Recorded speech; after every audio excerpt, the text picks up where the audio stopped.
Hello, we're back, and we're inverted already. Thank you, Bones, and hello. But we're back again with Castlevania 64. Oh, it's gone into the demo, great. But yeah, it's Castlevania 64 again. Last time we played this, it's a really strange game. I felt like, well, I had one realization between streams, which is that the other Castlevania game that this most reminds me of is Simon's Quest. You know, for just being weird and expecting you to do really weird, obscure bullshit, like the weird time puzzle we had to do last time. Like, it wasn't really a puzzle. It's like, we talk to an NPC, he says, go to this room, the room with the roses, at dawn. So, like, I go there at dawn, because we have cards that can change the time to dawn, so we go at dawn, and it doesn't work. Turns out you specifically have to go to that room at, like, what, 3 a.m. or something, which is not dawn. I mean, I don't know. It's probably dawn in some places, you know, there's weird stuff with when the sun comes up and, based on, there's a lot of longitude and latitude involved. But I don't think this takes place in a place like that, because it's like Transylvania, which is like Romania, right? So fairly standard sunset and sunrise times, right? So yeah, I don't think there's any time of year where 3 a.m. is going to be dawn, right? But anyway, I've kind of gotten off track. Yeah, we're inverted because the redeem was triggered, and we did a bunch of shit. What did we do last time? We fought a giant skeleton. We fought the biker skeletons, who I love. I fear we're never going to see them again. We did the dumb time puzzle in the dumb Resident Evil mansion. That was dumb. It was very dumb. What else? Oh yeah, we fought the... We went into a maze. Frankenstein had a chainsaw, and he was basically Nemesis. And also there were dogs that pinned me in place while Frankenstein, Resident Evil 4 chainsaw zombied my head off. So that was interesting. We got through that and we killed 2 vampires, which is pretty impressive for a Castlevania game when it's not even done. We're still going to presumably kill more vampires. And then we went into a tunnel, and there was a weird factory down there, and then we saved. And there were spider women down there, which is the truly terrifying, the most terrifying thing of all, women. But yeah, we saved in that tunnel, so let's go back there. And we're playing as our boy, I can't remember what his full name was. It was like Reinhard Schneider or something. Yeah, spider women. Hello, by the way, Sleipnir. But yeah, there were spider women down here. Like, I don't know what you'd really call them. I don't know if there's a specific term for monster girls, or I guess monster people, that are kind of have like the centaur type physiology. You know what I mean? Not that they're specifically centaurs, but that they have a human upper body and then an animal lower body. And come to think, a tar? I guess a tar. I don't know. I'm not an expert on this, but then that just made me realize, would a mermaid not also be a tar? Since that's basically the same thing, right? Right? Am I not right? And let's uninvert. So I need to be good about this. Last time, because we switched it so that the inverted castle redeem is now only 5 minutes, but I keep forgetting to actually keep track of what time the redeem is actually used. But yeah, I'll try and keep on top of that. But anyway, yeah, we're back. It feels... I mean, oh god, there they are. Spider women. I need to remember my controls. This is whip. Okay, good. If I can whip, I can live. It's okay. Hate this camera. Actually, no, I haven't really tried battle view. Is battle view any good in combat? I should hope so. Oh god. They're spitting at me. I don't like that. Stop attacking me. Why you got so much health? We need to pick up whip upgrades. I think we don't have any when starting a save, maybe? Oh, whip, I don't think has the red trail right now. It's hiding around that corner. Come out! Come out! Oh my god, how many are there? Please tell me these aren't respawning. That would be the worst possible situation. I think Tor only really counts if it's a multi-pedaled animal half. Minotaur being an exception, I guess. Yeah, I guess what we've learned is we need better terminology for monster people, I guess. Or a more, I don't know, a more well-established terminology. believe spider women are called driders. Ah, that's a cool name, actually. Alright, we've got the sword as well. I think the sword does less damage, but it has like a wider hitbox. So, good for groups, which this is not. Is it? Are they really just respawning? Oh, this is a new one. Hold on. This one looks cuter. Oh, there's more of them. Okay. So we've got variants, Drider variants. We've got a whole Drider family here. Oh god, oh god. I was trying to talk about the time between now and last stream, and then all these Driders pounced me. Drider. Please die. Okay. I'm really desperately trying to go past you. Like, this isn't much of a challenge. I'm wasting them all. Is it really going to be infinite? Okay, I'm just going to go. But yeah, oh, fuck. Okay, I can't run away, I guess. It seems like they're infinitely spawning. It's weird, because it started out with just these brown-coloured ones, and then the other type started spawning as well. So I don't know. Oh god, we've got signs I've got to read. Yeah, maybe it's just fucking spider caverns. Who knows? I need to read these signs. Mustn't run away, Acris. Cure ampule. Oh, I picked up a cure ampule, apparently. Rock crusher, no entry. Okay, well, I might enter that way. Not able to read the letters because of the dirt. Okay, all right. But yeah, well, the last few days, the time since the last actual stream, has felt quite long. I mean, for one, I had to cancel a stream because I was working too hard on a... I don't even need to be secretive about it anymore. I was working too hard on the drawing I was doing for Vel's anniversary. So I had to cancel because I'd been working on it non-stop, and also I needed to actually finish it. But that turned out well. I'm glad with how that went, and it was received well, so that went fine. But otherwise, it's just been it's felt like a long time. I mean, this was yeah, the last stream was the first time we played this. It feels like so long ago now. God, we've gone up an elevator now. What? I was hoping to find a rock crusher. I'm fine with it. You know, if we end up, you know, missing some pickups, I'm okay with that. I don't think that's the worst thing in the world. But yeah, it's been a minute, and I did that art stuff. I can actually talk about it now.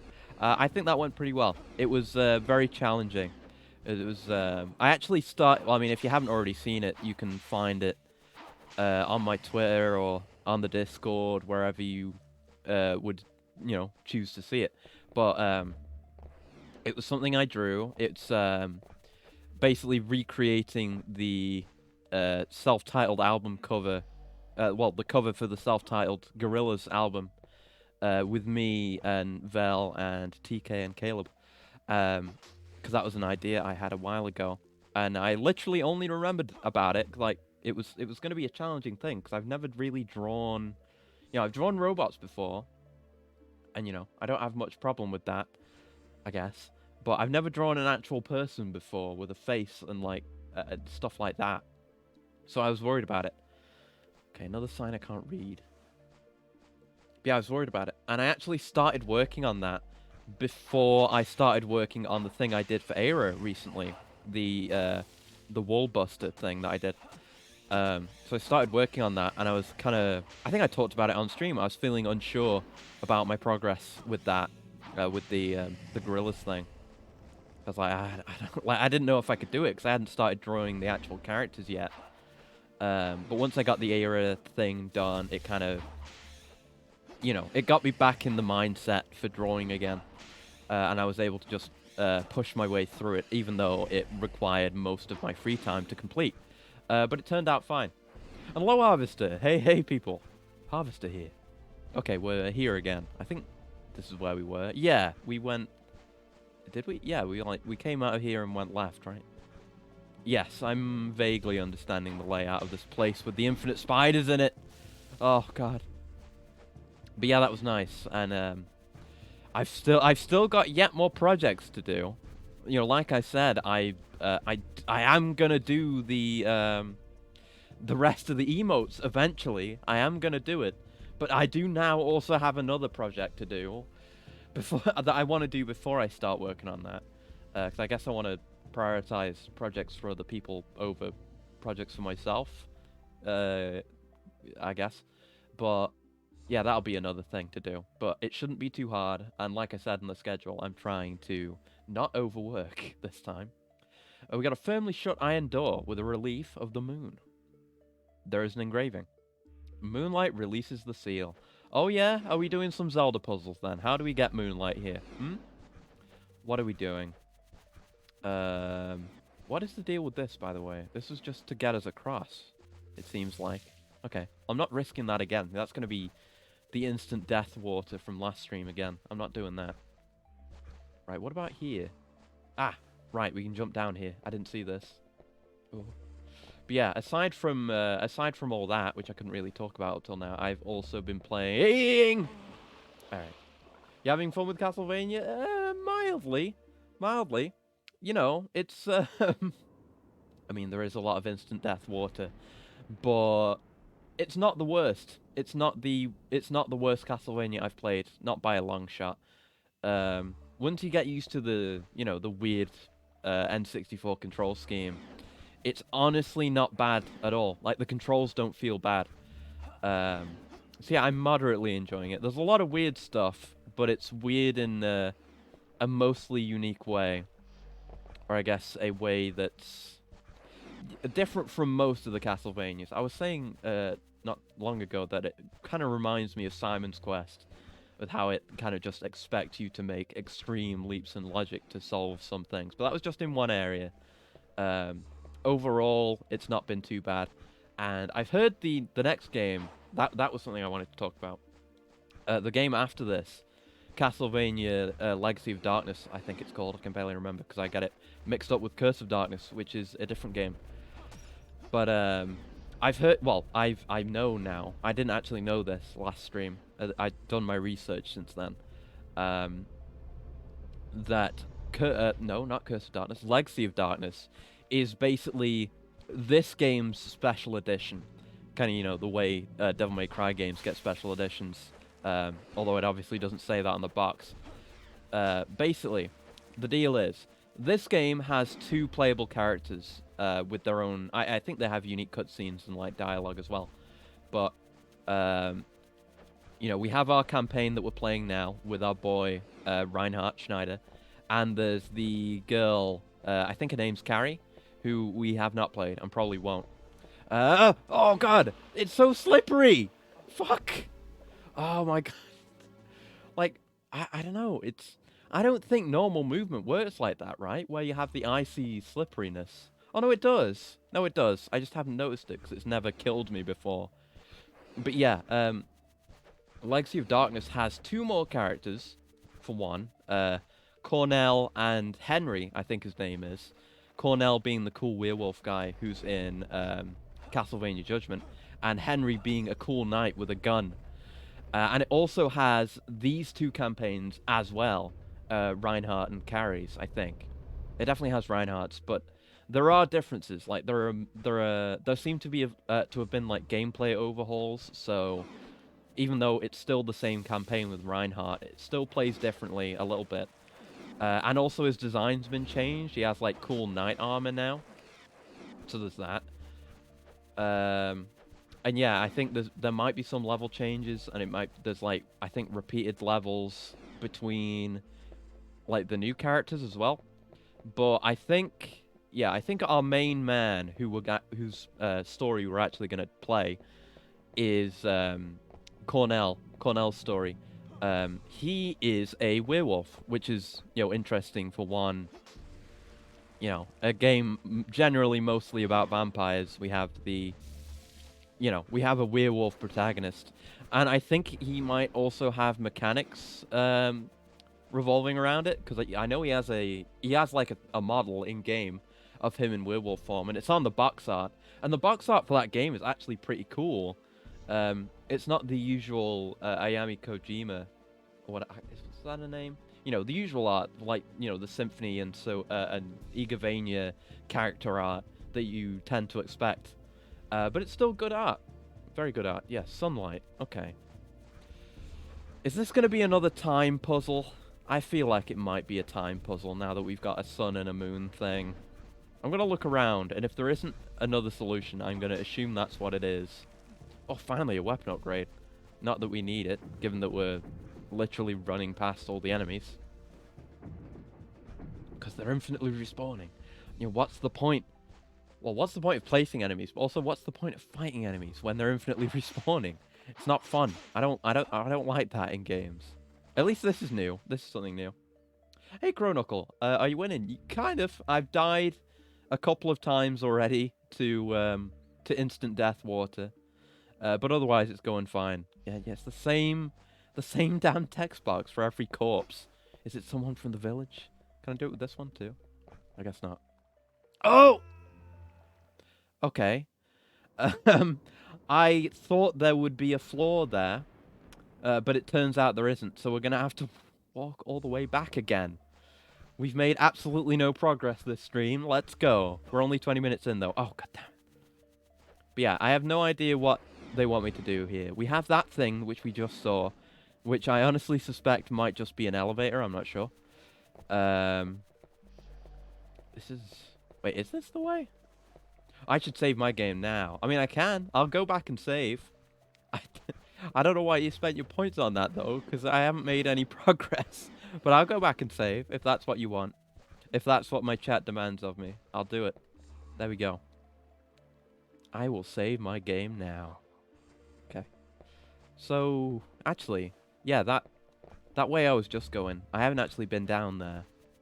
I guess it might loop around. That might be where that elevator question mark leads to. I don't actually know that it's an elevator, but it seemed like it might be, since they had a death pit that led seemingly to around here. Hey! Hey, this is useless. I shouldn't have picked that up. Oh, that's good, actually. You know what? I'm going to go save again. That's a significant gain. This game has healing items, which you can use whenever you want, which is very good for boss fights, and just good in general.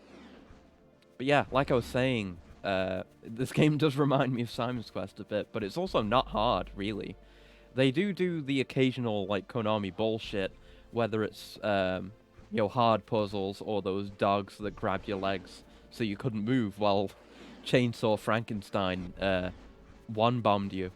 But ultimately, it's not too hard, because you can heal whenever you want, and you can save with some restriction, because you have to go to a save spot. But still, you can save whenever you want, as long as you can get there. You hear about the Microsoft use? Yes, I did. I assume you mean that they've acquired Activision Blizzard have been bought by Microsoft, which I don't really know how I feel about it. I mean, I don't really have any strong emotional connection to Activision or Blizzard, really. Like, I've played World of Warcraft before. I know a lot of people are very attached to it, whether it's because they actually do like it or because, you know, either Stockholm Syndrome or just latent trauma for playing it for any amount of time in the past and wishing it were better than it is. But, yeah, I only played a little bit of WoW myself, and I didn't get too deeply into it. And aside from that, like, you know, other Blizzard stuff. I've never played any of the other Warcraft stuff. I played StarCraft 2 and didn't really know what I was doing. That's fine, but I have no emotional investment in that. There's Diablo. I've never played a Diablo. I've only played Path of Exile, which is a Diablo-like, really. That's all it is, you know. So I've never played a Diablo game either. So I don't... And I played Overwatch because I wanted the first anniversary skin for Genji, and nothing else. And otherwise, I don't have any strong feelings towards that either, so... on the Blizzard side, I don't really care that much. I mean, I have my thoughts about, you know, big publishers and especially, you know, console publishers like Sony and Microsoft acquiring studios and making a big show of it like they've been doing, but I'll get to that. But Activision, I don't know. Activision's like casting a wider net for sure. There's a lot more there game-wise, but I don't know. What do Activision do now? They do Call of Duty, which I don't care about. I admit the only Activision game I played in the past several years was Sekiro, so I don't have much investment in them myself. Right, yeah. I forgot they published Sekiro, but you're right, yeah. That's one. Oh, fuck, I happened again! Oh, Oh, it's rough already. It's already rough. But yeah, like, all they really actively do, I'm trying not to be upset about it, is Call of Duty, which I don't really care about. I mean, I haven't played one of those in very, very, very long time. So, I don't know. What else does Activision do? I don't really remember. Like, I'm sure there's a bunch of one-off publishing things like Sekiro that I'm not thinking of. But yeah, ultimately, I mean, well, I'll get into my more broad thoughts about it now, about this kind of thing, I guess. Like, you know, the console wars are unfortunately alive and well, or I guess not really the console wars themselves, but people who, you know, wish to engage in console wars. My stance is that ultimately, the more platforms that a game, or I guess any piece of media, is available on, the better. It just means more people can experience it. I think I've talked about this before. The only case where I'm really like, where I think an exclusive, for example, is a good thing, is when it takes advantage of, you know, technology that is otherwise impossible, except on that platform on which it is exclusive. Whether that is like full-on features or just particular benefits of the console in question. Specifically in regard to the PS5, I got a PS5 recently. I've talked about it a lot, and I quite like it. And I've really enjoyed not just the games I played on it, but the overall PS5 experience. You know, I mean, ooh, thank fucking God, a save. There was one right here. Wait, where am I? But yeah, you know, like the I don't know, the PlayStation UI and stuff is good, but more. Oh, it was literally there, and I just missed it. I missed that save like twice, or 3 times or something. But anyway, you know, the SSD is incredible. I'll talk about it till the end of time, but what that adds inconvenience to the player experience is genuinely very shocking. I hope they can unfuck Vicarious Visions and Toys for Bob. Both make good games. Then Activision went, haha, okay, up to the support studio minds. Yeah, that does suck. That does suck. I do really hate when studios do that. And I hear also that our boy, in, you know, open brackets, not our boy, Bobby Kotick will still basically be running things there, or at least it seems that way. Which I don't super like, I guess. Oh god, what's going on here? Alright. Oh no, it would have been really nice. Oh shit! Oh well, we've got the save. Damn it. Yeah, I didn't read super into it. I read like a quote or something regarding it. So I may be completely wrong. In fact, it's likely that I am.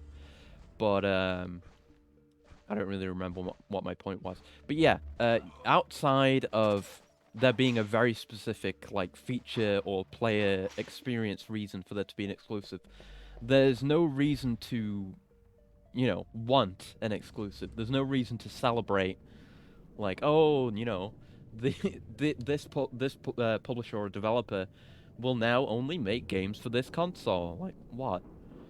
This, you know, people will say like, oh, this is such a win for Xbox, or like PlayStation heads are seething now.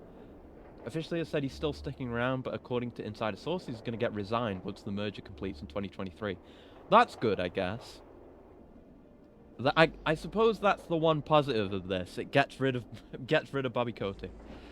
Okay, let's try not to get killed. I keep jumping because I keep thinking that's the attack button for some reason. But you know, it's, you know, even if I did like those games, even if I did like, you know, Xbox or whatever, it'd be no reason to celebrate, because like, who cares about exclusives? Transfer point, take the blue gondola to exit. Okay, I would like to take the blue gondola. Where might I find the blue gondola? Where might I find a good control scheme in this game? Or a good camera scheme? I can't see where I'm standing, and I'm on a extremely precarious ledge. I really don't like this, and I'm surrounded by spooky ghosts. God help me. Please let me look down. Nobody tell Accurus he's colorblind. Oh no, ah! Oh shit, that was the blue gondola. Oh, I got impaled on spikes. Oh, great. Thanks, game. I don't have camera control in this, by the way. I don't think I've mentioned it today. But, there is no camera control. I should, yeah. I think action view is what I want for this, because the camera then moves with my facing, roughly. It's still not reliable. I guess we gotta use this. Yeah, I can't say I like this game. They've done surprisingly well with the controls, considering they had, like, a terrible controller to work with. But the controls feel fluid and smooth enough. You know, there's the little slide thing after you stop running. That's only fucked me over, like, once in one area. The platforming's a little weird, and the camera sucks. But again, what can you do about it with one joystick and the C buttons? You know, we hadn't figured out what good controllers were yet. But yeah, control-wise, it's okay. But anyway, did I have anything else to say about the ActiBliz thing? Yeah, I think I've roughly said what I wanted to say about exclusives, at least, without going in circles too much. Only thing is, I hope the acquisition means they can put more backwards compat games out in the Xbox store, since they said they basically reached their limit with what they could license earlier. Yeah, that's good. That would be good. Yeah. Yeah, that's something to consider, I guess. Not just the developers and publishers being acquired, but the... Oh, I really should have hit that guy on the way in. Now I can't get him. But the IPs being acquired. That reminds me. Because yeah, that means Xbox owns, like, Crash Bandicoot now, right? Yeah, because that's owned by Activision. So yeah, there's that. I have to look at what other IPs there are. I'm really in a poor situation here. Maybe I could jump over that. I'm knocked down. There are ghosts. I've just got to wait for the blue gondola. There it is. Get me on there. I don't want that weapon upgrade. It's not worth it. Nothing is worth it. Crash and Spyro. Right, yeah, because there's the remastered collection for both. I have both of those, actually. Still didn't play too much of them. But yeah, those... that's something to keep an eye on, I guess. I mean, they've literally just acquired Activision Blizzard, so I assume any ongoing projects they have are gonna, you know, continue as is, and then I suppose after some unknown period, then Microsoft will be making decisions about which IPs to pursue and which projects get done, I guess. Nothing's going to change until 2023 at the earliest. Right, exactly, yeah. So we're not going to see anything come of this immediately, which is, you know, why we haven't seen anything immediately come out of any of these big studio acquisitions from any side. You know, we haven't heard anything about what Bluepoint's doing, because that was a recent acquisition by Sony. Though they were basically just doing the Sony grind anyway. I don't know what's going on with these gondolas. It's like, it's on a rail, man. Okay, this says 2 on it, and it's blue, so maybe this is our stop. I honestly don't know. Like, we've completely left that area that had the sun and moon doors. Maybe those were optional. Oh, it's a save. That's a good sign. I guess we're never finding out what's behind those doors. Save. It's probably just another timed secret based on the sun-moon iconography. They did that with the fountain at the villa before.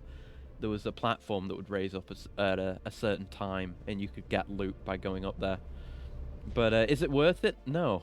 At least probably not. But yeah, you know, people like to hype up that kind of announcement, like a studio acquisition or whatever. But ultimately, there's not really that much to talk about unless you're, you know, invested in any of the IPs. I'm interested in what's going to go on with WoW, though, with it being a... Well, it being a very long-term live service thing. I wonder if we'll see any changes in that regard anytime soon, or if they'll leave that alone. People keep saying Microsoft should buy Sega, and I don't get why. Right, that's, like, you know, that's kind of what I mean when people, you know, there are a lot of people that get hype about this kind of shit, like it really, oh no, we're back here. What? Wait, what? What was the point of any of that? Wait, what? Why did we do any of that? What was the point? Unless we're on the other side of that door. Maybe? Let me look around. I don't think we are. But yeah, like, you know, nobody gains anything from a studio or a developer being bought out by some big publisher. Like Sega, for example. I mean, you know, people. I've heard people saying the Sega thing before, and that when I heard it, that was before the new game got announced, the new Sonic game, or whatever that is. But you know, even back then, them being bought out doesn't mean anything's gonna change necessarily. I mean, maybe it should, because Sega, at least from my perspective, has kind of a rocky handling on Sonic to begin with. But I am so lost, man. Have we been here? I don't know. But like, it wouldn't get you a new Sonic game or anything. I think something should definitely change for Activision. Well, I mean, I should hope so. I mean, they've always been been pretty terrible, but especially of late with everything that's gone on with ActiBliz, I should hope there are some changes there. But it is pretty funny, at least, for everything that happened. Oh, god damn it, to go down with with them, and then Microsoft to be like, "Ooh, this is something I'd like to have in my pocket." This company, something rush transition. Yeah. Right. What is the point of any of this? Can I guess I'll get back on the gondola again. See where it takes us. I'm so confused, man. Why is there's so little guidance in this game? Like we have the different colored gondolas, we have numbered colored signs, and we have signs with too much dirt to read on them. I assume this might just loop us around again. If it does, then I'll just go back to where we just were. Maybe, I don't know. This game, man, it's a struggle. We gotta play this, then we gotta play Legacy of Darkness, which is apparently better gameplay-wise as well, apparently. But and then we're through to like actual Castlevania land for a long time, I think. And that should be nice, but this game, real rough. Right, so that's now we're on 1. So that's 1 station, which is I think where we got on 1 to begin with. I think I understand. Clearly, the lesson to take away from this is we should just destroy copyright laws and all IPs fair game. You know, unironically agree. I mean, it's complicated because like, intellectual property law does have value. Like, if you're a small, you know, say you're acting independently and you create something. Like, for like musicians, it's good. If you yourself make something, or like you and a small team or something make something, and you know, IP protects you from being ripped off, and it kind of entitles you to the sweat of your own brow, which I appreciate. And it's good for that, for sure. But the majority of what you see with IP and copyright is it being used / abused by the big, the biggest companies, the ones that have the money to shell out on litigation and stuff, so they can continue to make more money off of things people have made, which sucks. And I would be much happier in a world where there isn't like DMCA and shit like that, but I don't know, it's complicated.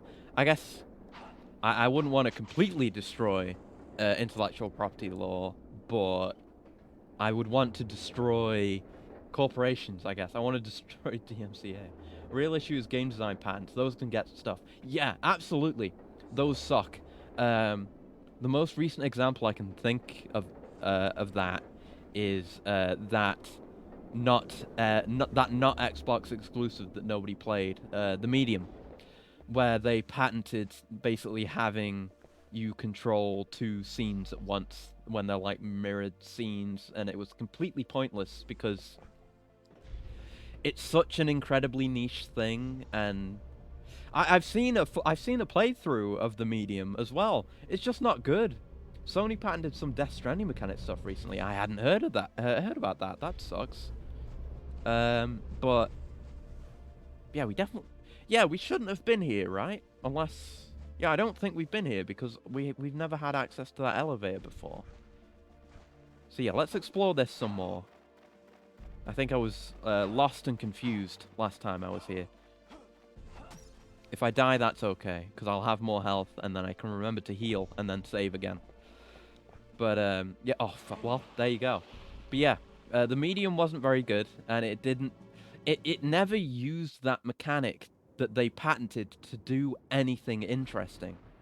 Because for those who don't know, the whole idea is, like, you're a magic medium spirit lady, and you can, while in gameplay, you can see the real world and the spirit world at the same time, and it's kind of like a split screen thing. So you're controlling the same character in both, quote unquote worlds, and they don't really do anything with it. Like, there's occasionally a puzzle where, like, you have to, like, move something in the spirit world to be able to progress in the real world, and that's literally it. Like, and they don't do anything, like, gameplay-wise, they don't do anything with it. Cinematically, they don't do anything with it. All they ever do is, like, when spooky, crazy stuff is happening in the spirit world, they just occasionally cut back to the real world where the main character is flailing about while nothing happens around them. So it's just dumb. Because, patenting game mechanics is a thing that sucks to begin with, but patenting a game mechanic that could be used for something interesting and only, for God's sake, and only using it to do something lame and not actually realizing any of the potential of it especially sucks, because then nobody else can actually follow up on your fuck up, on you failing to utilize what you have. So yeah, that sucked. And I remember I saw a lot of, when the new line of Xboxes were launching that I can't even remember the name of because they have terrible marketing and branding. They were like, people were like, oh, this is Xbox's, this is like the console seller, this is the hit, the killer app. That's the word I was looking for. The exclusive for the Xbox.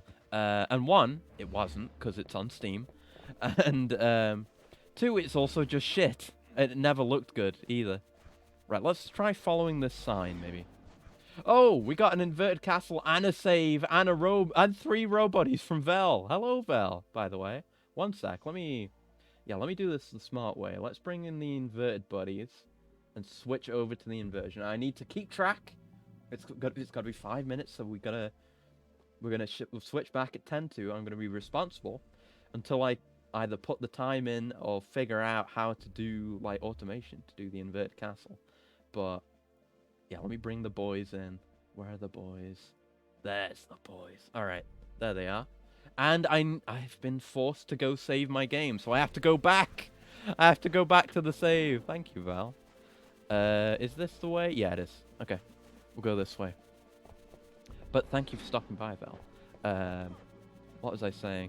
Yeah, the medium bad. Yeah, that was the end of my thought there. I don't know why I was trying to stretch that out. But that's something I've always liked to laugh at. For example, whenever E3 rolls around and Xbox has their conference, I always try and make my bingo card. And the thing, you do the joke, where am I gonna be able to avoid fall damage? Okay, I'm good. Okay, I can save. But yeah, you always have the middle, the free space, right? And you can put something funny and humorous that is always going to be true in the free space. And the thing I always put there is Xbox exclusive brackets lie, because it's never true. Because there are no Xbox exclusives, and there have not been for a very more than a generation now. There have not been, which, you know, I can't say I blame them because their consoles aren't good. And having actually used it now for a while, Game Pass is a good platform. Oh, god damn it! This is what I get for going back to save. The save didn't benefit me, and then I die on the way back. But yeah, you know, Game Pass is good. They make money off that, as I suppose they should. But, you know, there are people that are, you know, evangelical about Game Pass as well, which is not super great. So confused why they never ported Halo 5 to PC. That is a weird one, yeah. Yeah, that was one they never did, right? Because that's kind of weird now, especially because there was kind of a, you know, they in a sense made kind of a push for Halo on PC with Master Chief Collection, and then making it more readily available via Game Pass, because the MCC is all on Game Pass, and there's Halo Infinite, which is I think on Game Pass as well, right? But it's also on Steam, so that's more available to PC players. But then, I mean, I don't know. I haven't played Halo 4 or 5, so I don't know. I don't think they're supposed to be good. Maybe they're just that bad that they want people to just forget they made that one, or maybe, I don't know. But I don't know. I assume there's nothing. Well, I don't know. Is there anything important enough in Halo 5 that it would, like? Oh my! Oh, I can't see where I'm jumping. Is there anything in Halo that happens in Halo 5 that would that is important for Halo Infinite? Because if there isn't, then I guess, because I mean, you've got to think, you know, a console isn't just a PC. It does take work to port a game to PC.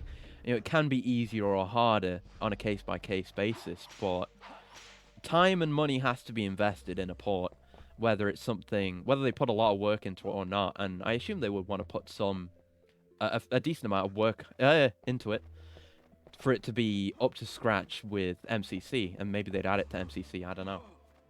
They kind of undid Halo 5 did in about 5 minutes of the intro of Infinite, apparently. Well, there you go. Okay. If they do that, then that's basically them saying, hey, you don't need to worry about anything that happened in 5, and hey, if you didn't play 5, don't worry about it. We just got rid of everything that happened in there. So I guess it's not a big deal, and especially with that in mind, if they see it as a shameful thing or what, I don't know, they probably wouldn't want to invest money in it, especially if they don't think people would buy it, you know. You've got to remember, most companies, and even some people, are primarily motivated by money. So if you want to think to yourself, how is a company going to act, or why has a company made this decision, generally you just need to follow the money. And you will arrive at your answer. What is this in this room? There's a shovel? I got a roast beef, apparently. I didn't see it there. There are weird invisible items in this game. I don't know what the deal with that is. But anyway.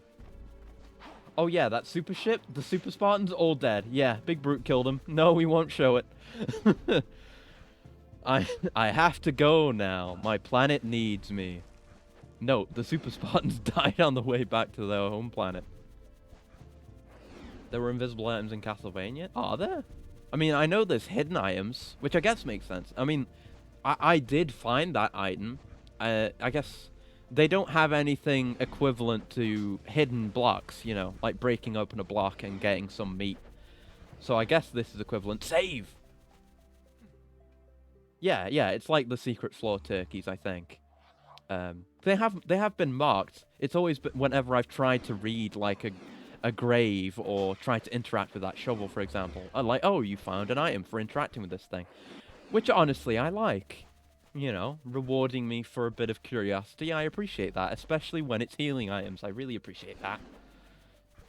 But yeah, that's very funny to hear about Halo. Oh, God, more of these doors. These are important, aren't they? Or maybe we're just going the long way around them, and we could skip a lot of this exploration. But this is not a good level. I've just been running away from enemies and trying not to die to instant death liquids. Oh, and another inverted castle. And I forgot to... Well, it's just on time, actually. Because I should have switched it back a minute ago. But now we've got 5 more minutes of Inverted Castle. I really need to find a way to automate that, or set up an alarm, or something, so that I remember to actually uninvert the castle, because I have not remembered once so far. Sidevert the castle. New primary directive. Oh no. I mean, I have to do it. I guess I'll... Hold on. I'll do it. I'll set it up now, but I have to follow the original redeem. So we'll still be inverted for 5 minutes. We'll still be inverted for 5 minutes, but then we're going to do something janky. Let me just set this up. I just need to put these in a folder, because the way I'd been inverting these castles was not the best before I actually figured it out, and this is the first one. So let me just put that in that group, and then this is gonna be real jank. This is your content warning. It's gonna be real jank in 5 minutes. Let's see. Oh, that's real rough. I don't like this, and I don't think you're gonna like it either. But it's what we're gonna do. We'll just do that for a couple of minutes, though. Okay, we'll go until we're done with this inverted castle, then I'll reveal the mess I've made to you. Oh dear. Right, I think...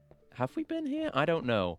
All these rooms with platforming and instant death water all look exactly the same. Fuck you, uninverts your castle. Oh no. Oh. Okay. Oh yeah, I missed that. I remember about the Halo 5 Forge thing. I played a bit of that. I think it was like in open beta or whatever they were doing, like something like that. I think I played that. Yeah, I remember that. I guess that is doubly weird, because then, yeah, it would definitely be less work to do. Maybe if somebody uses inverted castle twice, the colors invert too. Oh god, no. I mean, for now, my ruling on, like, double inverted castle... We're back at the start again. I'm so fucking lost. It's time to look at the walkthrough. But yeah, my ruling on double inverted castles is that it just extends the time for which we are inverted. So it just adds 5 minutes. Right, okay. Why is this game like this? This is horrendous. It was weird. Like, the first 2 levels were pretty good. Well, no. The first level was pretty bad, actually, now that I think about it. Because it was literally just, oh, you found a locked gate, find the switch. Oh, you found another locked gate, find the switch. Oh, you found another locked gate, find the switch. And they did that like 5 times. It sucked. The only thing they changed during the entirety of that was just, oh, you have to backtrack a bit further to get to the switch this time. Right, underground tunnels. What the fuck are we doing? Please let me get to... Oh, goddammit. Links don't work. IGN! Underground tunnels. Get me to this piece of the walkthrough, please. Alright. Gondola. Sun door. Beef? Hold on. No. How do I do the sun doors? Dead end, bats. Door with the moon on it. Wait. Oh, yeah, you do have to wait. Oh, I hate this. Okay, right. Okay, we need to do fucking time bullshit again. I hate this game. Oh! Maybe somebody... Oh, wait, no, I already read that. Motorcycle skeletons, though. Yeah, they were good. Them and the giant skeleton were the only good things about that. But yeah, we need to make it daytime, apparently, so we can open up these day doors. Yeah, it is exactly what we thought. These doors open at specific times. Do I even have any time cards left? I don't have a sun card. I don't fucking have one. Because I used them all doing that stupid bullshit in the villa. Alright, I guess we just gotta wait. Okay, I guess that's why there's infinite enemies, because you might just have to wait. But, I guess we're sitting here and waiting till daytime. What was I saying? I don't remember. I think we're past time for the inverted castle now, I think. So, let's do the side-verted castle. Welcome to hell. This is the sideways stream. It genuinely hurts me to see 2/3 of the screen space wasted, but here we are. So yeah, we're gonna be like this for 5 minutes now. Now we invert it. Oh no! I mean, you could do that. Oh, you've done it! You've really gone and done it. I guess we do have to invert this now. Okay, let me do it then. I can do that real easy. And I'm gonna move it again. And there we go. You've only gone and figured it out. You've taken complete control over the stream.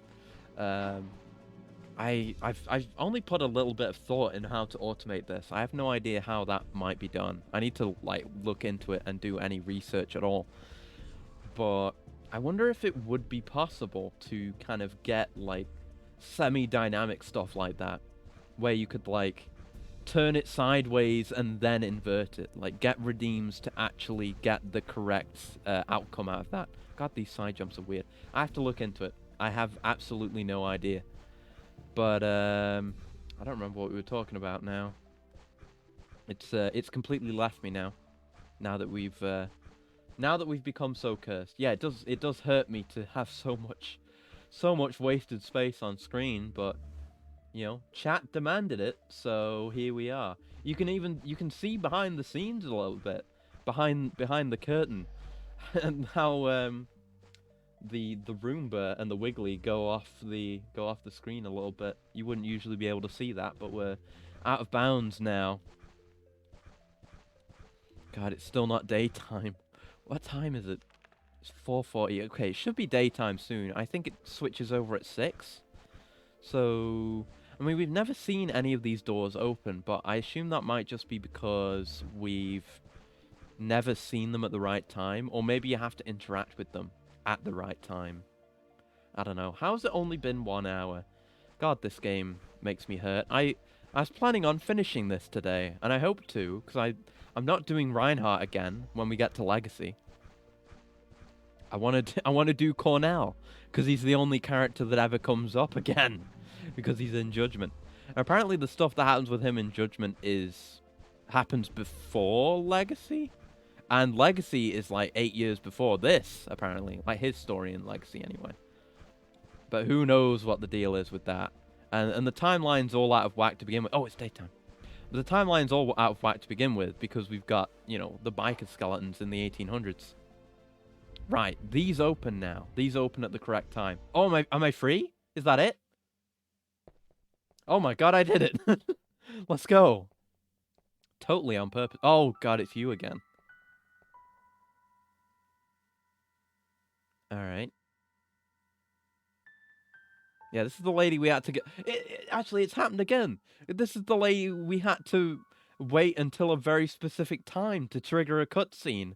And now we've had to wait for a very specific time again. God damn it. I think it's Rosa, the name. Oh, what a surprise. She's a vampire. Who could have possibly... Wait, no, I think we already knew this. Like Reinhardt. Stop! Don't be stupid. I forgot we're doing the RE dialogue as well. No, don't stop me. We're doing the RE1 dialogue. Why try to stop me? I'm a vampire. Whatever you are, God forbid suicide. Even for a vampire? Yes. Reinhardt's right. Listen to Reinhardt. There's always another way. So even in death, my soul cannot find forgiveness. Rosa. If that's the case, you must kill me. Make me into a Rosa sandwich.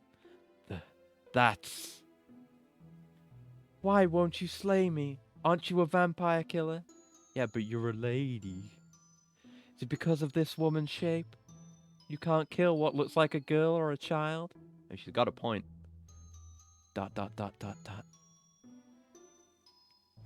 Such a softie. Aw, Reinhardt.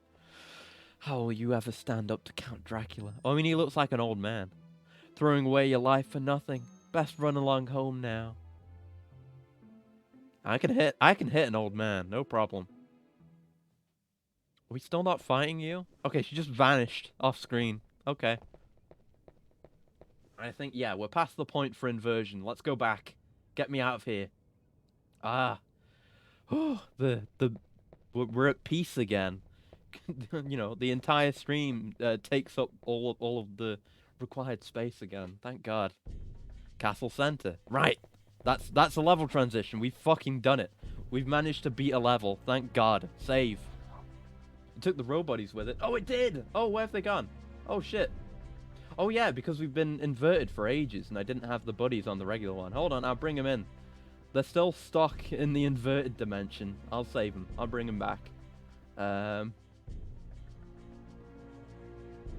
There they are. No worries. I'd never forget about the row-buddies. Love them. Love them to death. Right. Oh, they're back! The boys are back in town! Yo! Look at him! Oh, it's so funny. It's the funniest enemy in all of Castlevania.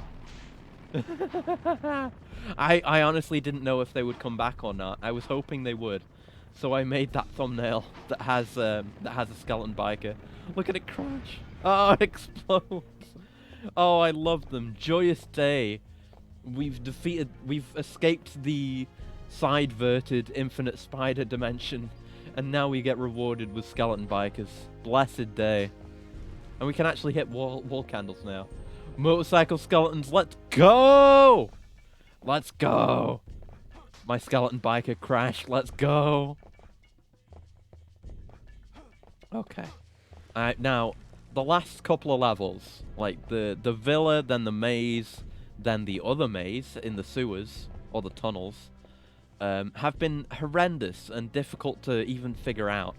And just from this first branch, I get the feeling that this level might be the same.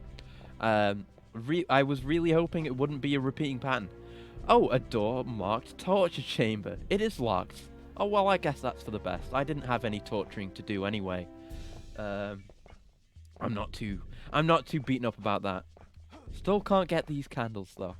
It's a Castlevania game, man. Let me do this, at least. Oh! No riding bikes in the halls! I wonder what's in the torture chamber. Sounds like fun. It's absolutely just ripping around with his hog in these castle hallways. Like, look at the tile floor here! Like, if you do burnouts in here, you're gonna fuck up these floors. You don't know how old this damn castle is. You weren't kidding with the Simon's Quest comparison, right? Right? It's a nightmare. There's so much weird bullshit you're expected to know, specifically focused around the time mechanics. Have you gotten to the Nitro soft lock? No. I don't know what that is. That's terrifying. Oh god. Oh good, more vampires. Great. The vampires are... Oh, well, okay. They can do that. But that doesn't even do much damage. And otherwise, they're just complete jobbers. Also, we're vampirized now. I'm a vampire! Look at my skin! Oh, we haven't had to use the actual vampire cure thing. What is this? Okay, we can't whip. I guess because the vampire killer is a holy weapon, we can't use it. That's actually pretty cool. That's a cool way of doing a status effect. But yeah, we've got 5 purifying, so it's not really a big deal. Also, why can't I just use this on Rosa or Dracula if it cures vampirism? I guess maybe they're too far gone. That's cool though. The torture chamber has a copy of Castlevania 64 in it. That is bad. That is bad.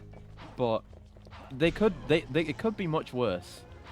Like the torture chamber could just have the torture chamber could just have a haunted castle cabinet in it.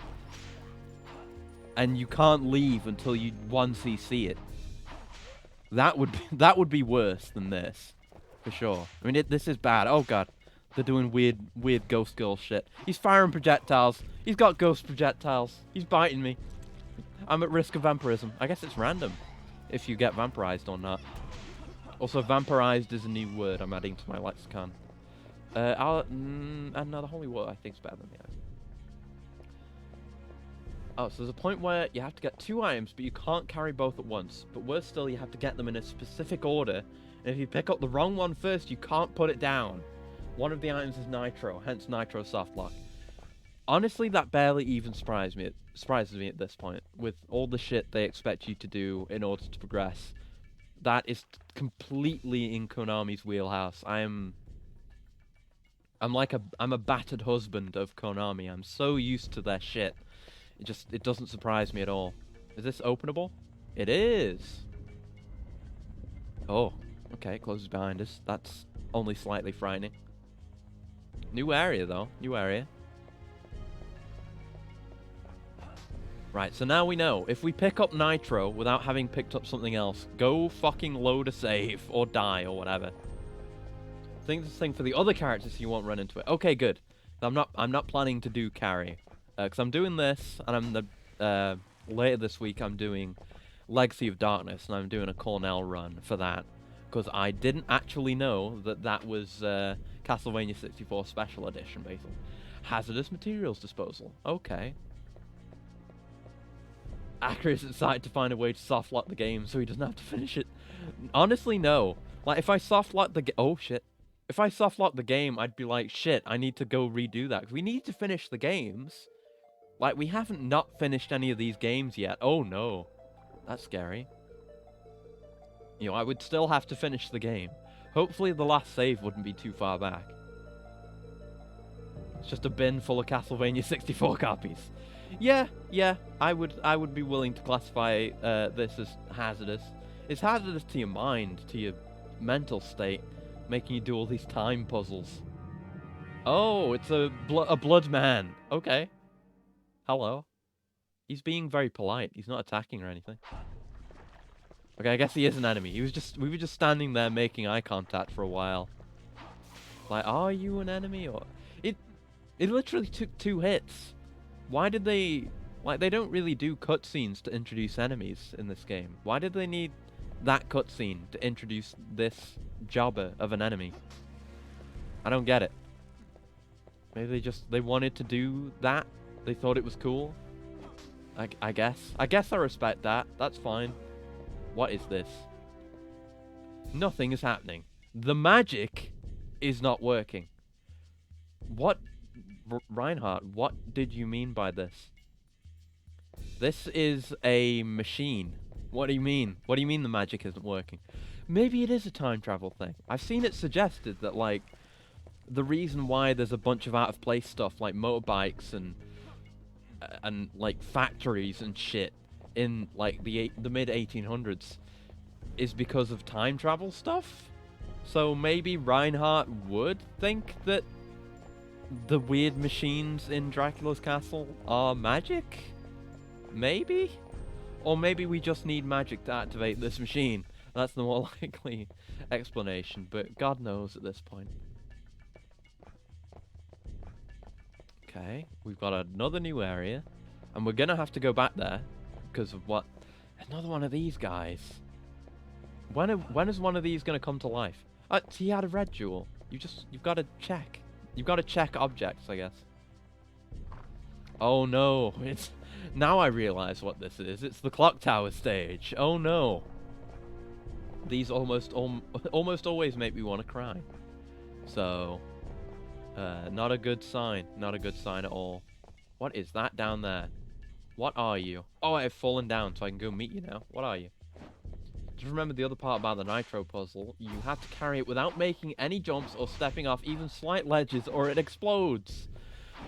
Ah, thanks, Konami. Ah, great. Brilliant. Thanks, Konami. Another genius decision from the criminals over at Konami. I think we're not supposed to come down here at all. I don't know if that guy's even beatable, but I don't care to find out. Another purifying. Great. I need to heal. Let's do that. We got 3 roast beefs. A good old roast beef. But yeah, I guess there was some kind of meeting over at Konami, and the question they were there to answer was, what can we do with a 3D game? And apparently the answer was dumb time puzzles and dumb no platforming puzzles. Oh, I don't like that. I don't like this. I'm just gonna jump. Like, why would you ever engage with that level of platforming? What the fuck? Like, look at this. This weird bullshit. This tiny little, you know, walkway that zigzags up onto a ramp. Why would you ever walk on that? Konami, why? What's the point of any of this? I mean, just get off here and then go around the safe and easy way. Wait, is that more hazardous materials? Is this ever gonna be anything? I don't know. Speaking of Konami asshattery, you know what I'm literally surprised this game doesn't have? Tank controls. Yeah, honestly, like, that's one of the few things I'm completely okay with in this game, is the controls. Ah! It happened! I knew it. I knew they'd come to life. But, yeah, I've honestly been fine with the controls. It took a minute to really get a grip of it, because I'm using my right joystick for the C buttons, but, you know, I can platform pretty reliably, as long as I understand that when I press jump, which kind of jump I do is dependent on my facing. So I can, you know, you can do reverse back hops like this, but it's useful for platforming, because you can accidentally do a side hop when you're trying to jump onto a platform. And once you understand that, it's pretty much fine. The controls feel fine. You have that little bit of slide once you come to a stop, which can be a pain. But it's otherwise fine. That's part of why I say this isn't the worst Castlevania at all. Because at least it controls fine. We've played Castlevanias that control so much worse than this. It's just the weird puzzles. That's what I don't like. What's in here? I know you hide things in these games. Unless you're just going to arbitrarily not do it this time. Okay, I guess they're not going to do it. Okay. What are you? Oh, is that a maid? It's a maid! Another Castlevania with a maid enemy. Let's go. First one was Rondo, I think. Oh! Oh, the vampire maids. Oh, no. My vampire maid can't be this bloodthirsty. And I'm vampirized again. Yes, I want to be unvampirized. Thank you. When's the maid outfit redeem, Acris? That's a good idea, actually. I should do some outfit redeems. That's a thing I haven't done in a while, because we've been going through games quickly. I haven't really done it since Metroid, is, you know, having different costumes for different games, but costumes in general, that could be fun. I'd do that. You know, my self-esteem and pride is low enough that I could debase myself into wearing a maid outfit on stream for the entertainment of the viewers. I would do it. Speaking of vampires, I kind of want to revisit Blood Rain now. Oh, what was Blood Rain again? I've definitely heard the name before. Hold on, I need to look up Blood Rain. 1 second. It's gonna bother me.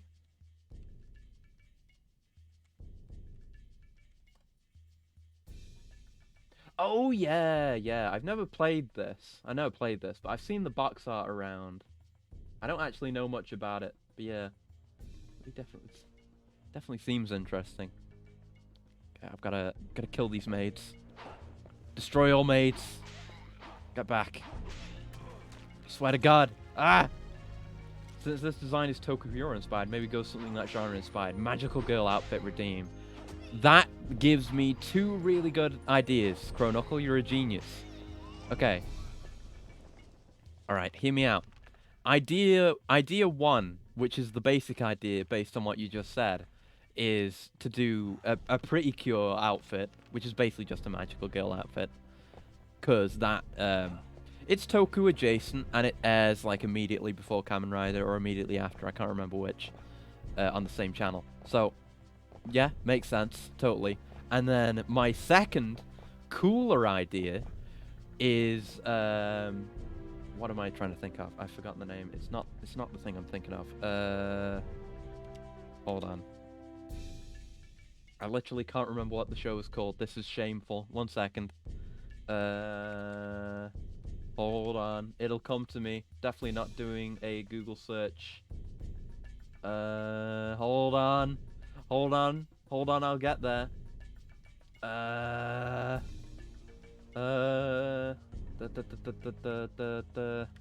that's the wrong Google search. What the fuck's it called? What's it called? This is shameful. I watched a bit of season 1 and then didn't finish with it. Damn it.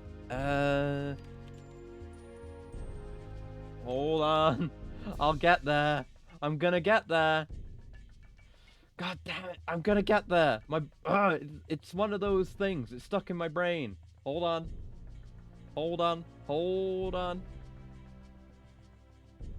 Symphogear. I should have a Symphogear outfit. That would be sick. Also, I need to keep watching Symphogear because it was sick. I didn't watch too much of it, but I liked it a lot. I'm just really bad about watching things. Speaking of which, I need to get back to Castlevania Netflix as well. Yes, Symphogear. It was very good. I liked what I saw of it a lot. What is this? Recover from poison. So there's also poison. You almost made me say it. I can't say that. It's against TOS. And I think I don't know. I'm not gonna tell on you guys. So just don't tell on me. Oh, we got a shop. Is this? What is this? What is this? What is this thing? What is that? I thought it was supposed to be like a TV or a computer, but it's very large. Just some scientific equipment. What about Symphogear? Well, we were talking about like me having a maid outfit, and then people were like, hey, what if you had a magical girl outfit since it's Toku adjacent? And I was like, what if I had a Symphogear outfit? And that's given me an idea that I'm going to need to draw at some point. Do we want anything from this guy? We should probably buy... Oh, we can't even buy Sun cards. Oh, wait, Oh, the non-available is how many we have. Oh, I thought that was his stock. Okay. Right, we'll buy a couple of Sun and Moon cards so that we can actually do puzzles. Wish Symphogear was a good show. I need to get back around to finishing it. There's stuff I've seen about it that I like, and I like the little bit I saw at the start. But I don't have a developed opinion of it yet. Is that a fucking blimp? Holy shit! Dracula's got a model blimp. Oh my god. That's sick. I'm getting up there and I'm getting that meat. I'm getting that juicy shack meat. There's nothing you can do to stop me. That's cool. Like, blimps and dirigibles are very cool. Very flammable, very explosive, but very cool. Watched up to the season with the dolls, and it's just not good. Songs are A+, though. Oh yeah, songs are great. That's something I do know. Oh, another moon card. Let's go. The hidden beef. Oh, the Hinden beef. I see. Yes. I misread and fumbled the joke, but yes. I guess you could call it the Hindenburger. That's not bad. That's not bad. Die. It's not that bad. Is this going to be a sun card? I wasted a sub-weapon on it. It's fine. We literally have full crystals, not even hearts, but... yeah. Sometimes you just got to pun around with the boys. Oh, Jesus Christ. Konami, why? I'm going... Oh, I was going to run into that. Okay. Okay. We want this one to raise up. Get in. Oh, shit, that does damage. Oh, I'm stuck under here. I'm in the damage zone. Oh. We're okay. I thought this would be fatal. Spikes are usually fatal in these games. Okay, go. Holy shit. I think Lament of Innocence has some rooms like that. Maybe that's some design that leaked through. Okay, we've got flamethrower traps. We're doing this. I see. What is this? Illusory wall? Seems like nothing. Okay. Well, we got another door. We'll check this out. Oh, I knew this would have a save in it. Let's go. Thank God. Okay. It's the same kind of logic I use in Metroid and in Symphony and similar games. Uh-oh. Take Magical Nitro. No. That shelf. Yeah, I'm seeing.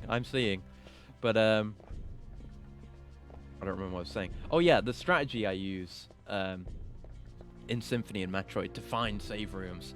Basically, if there's a room with a lot of exits, or like a corridor type room that's like a cross shape, one of the exits will probably be a save room. Like, it's very likely. So you want to check all the doors in that area before you progress down any of them, so you can hit that save and keep as much of your progress as possible. God damn it. That's fine. I've got meat. I can eat. I have many chickens in my back pocket that I can consume. This is a normal human thing to do. I eat food on the regular. I consume edibles. Not that kind of edible. What is going on here? There's a strong iron railing. You must go around to reach the other side. Okay. Why is this here, though? This edible ain't shit. Hold on. This edible ain't shit. I don't have a sound effect for this. It probably should have been a cut. This edible ain't shit. Anyway, maybe use the nitro to blow the walls up? Maybe. I mean, we have our save right there, so we're not risking much with a soft lock. Let's give it a try, I guess. Yeah, it says we can only get there from the other side. And it doesn't seem like we can get there from here. There is that other way there. Nope. Just running will not cause an explosion. One jump or hit, and the story's over. Carry it carefully. Okay, so I'm carrying it now. Let's try jumping. That's pretty good. Oh, I know what this is. I know what we have to do. You remember that room where I was questioning, like, oh, why would you need to walk over all this weird platforming stuff? Why wouldn't you just jump over? This is why. I don't know where we need to put it, but we definitely need to take it through there. So let's go. Yeah, I assume it's not anything here. Because of that platforming thing. I need to get through this as well. Which is an ordeal in and of itself. I'm going here. I'm good. I'm good. I'm a little bit of a gamer. Speaking of being a little bit of a gamer, while I've been recuperating from my drawing-based mental destruction. Oh no, I'm just going to walk past you guys. I hope you understand. Oh, there's one thing I forgot to say. I had a...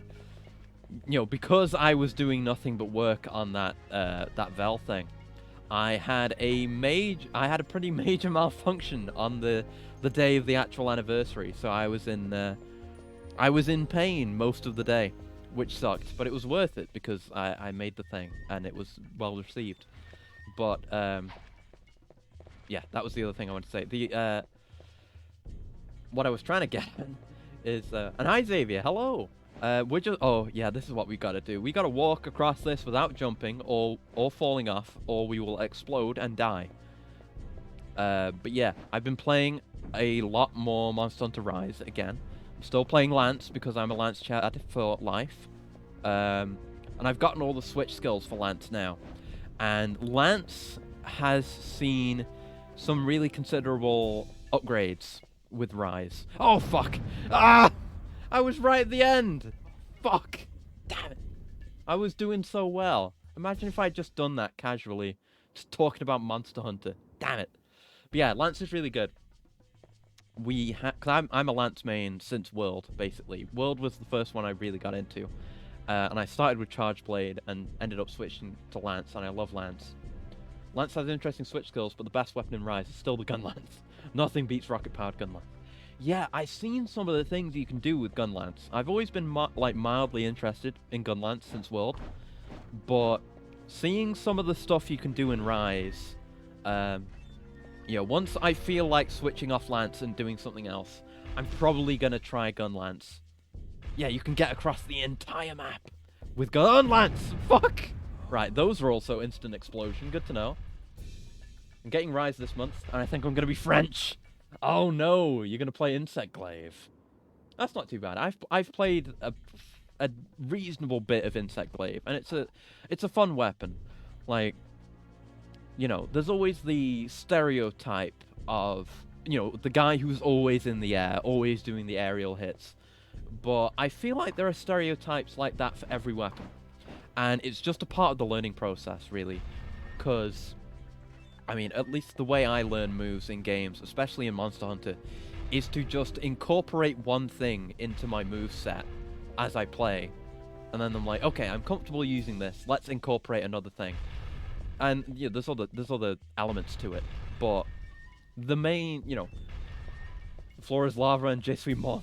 But yeah, that's how it can be with Insect Glaive. But you know, a large part of the appeal of Insect Glaive is that strong aerial gameplay and high mobility. So it makes sense that you want to leverage that. But and like I say, I'm not a massive expert at Insect Glaive, but you know, there's a lot to think about with Insect Glaive. It's a really cool weapon. You've got to pay attention to which monster you fight, and you've got to learn where the spots in the body are to get the buffs from your bug. There are ways to leverage that. It's cool. It's a cool weapon. I like it. But yeah, I probably do gun lance when I switch, because I mean, I love lance. You know, the very essence of lance is stuff that I love, especially Rise lance, because the main draw of lance, from, you know, going back to World and beyond, is you can parry. Like a lot of regular gameplay with other weapons, which I've forgotten what it's like. Oh god, we have to do this. Yeah, I've gotten so used to playing lance, but you rarely ever sheath with lance, or at least I don't, because the way you usually play is like, okay, the monster has moved, or it's about to do some kind of attack that I need to avoid. I need to sheath to reposition. But the way you play lance, you have like some really good mobility moves to make up for your regular slow movement. So much so that you can do all your repositioning using attacks. So you always do damage. You see the video where a person with lance parries Kashala's tornado like it's fucking Chun-Li's bird kick. I have not seen that. That's the coolest thing I've heard all day. I didn't know you could parry the whirlwind. I mean, I haven't gotten to Kashala yet, so I haven't had the opportunity to try it. I don't think you could do that in World, but that's sick. But yeah, that's what I was getting at. That's part of the major appeal of lance to me, is rather than having to run around and reposition, is to be able to look that monster in the face and say, no, you move, and then smack him in the face with a counterattack. You replace the guard with quick guard, and then ding ding ding. Yeah, I mean, that's how I'm playing. I'm using all the switch skills right now, because I think they're all good. I think lance players have come out really well as far as switch skills go.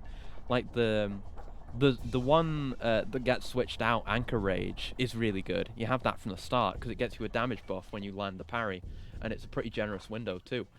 But the one you replace it with is a shorter timed parry, which is, I think, basically the same timing as the insta-block, which is what I've been getting used to. So that works fine. And also you get a double stinger on it too. So you get a damage buff if you land the parry, and no matter what, even if you don't use a parry, you get a double stinger. And if you know me, you know I like my stingers. Stinger's a very good move, and it's great for mobility. Like I said, you don't need to sheath. If a monster's like on the opposite end of a room to you, you just do that move, and you can reposition too. Like, because it's two stingers, you choose which direction you want to go once you've ended the first stinger.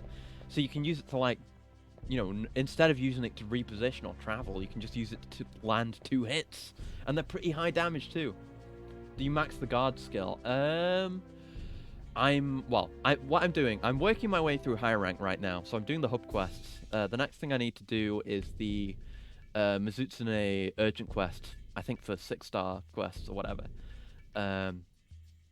But what I'm doing before I do that is I'm just reassessing my armor situation, my skills situation.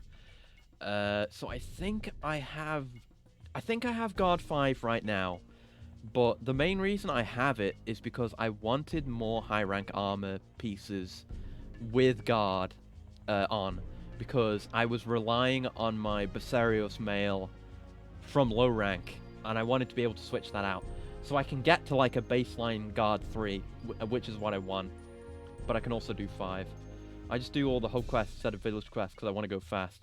Yeah, that's definitely the that's definitely the way to go about it fast. I was just doing village.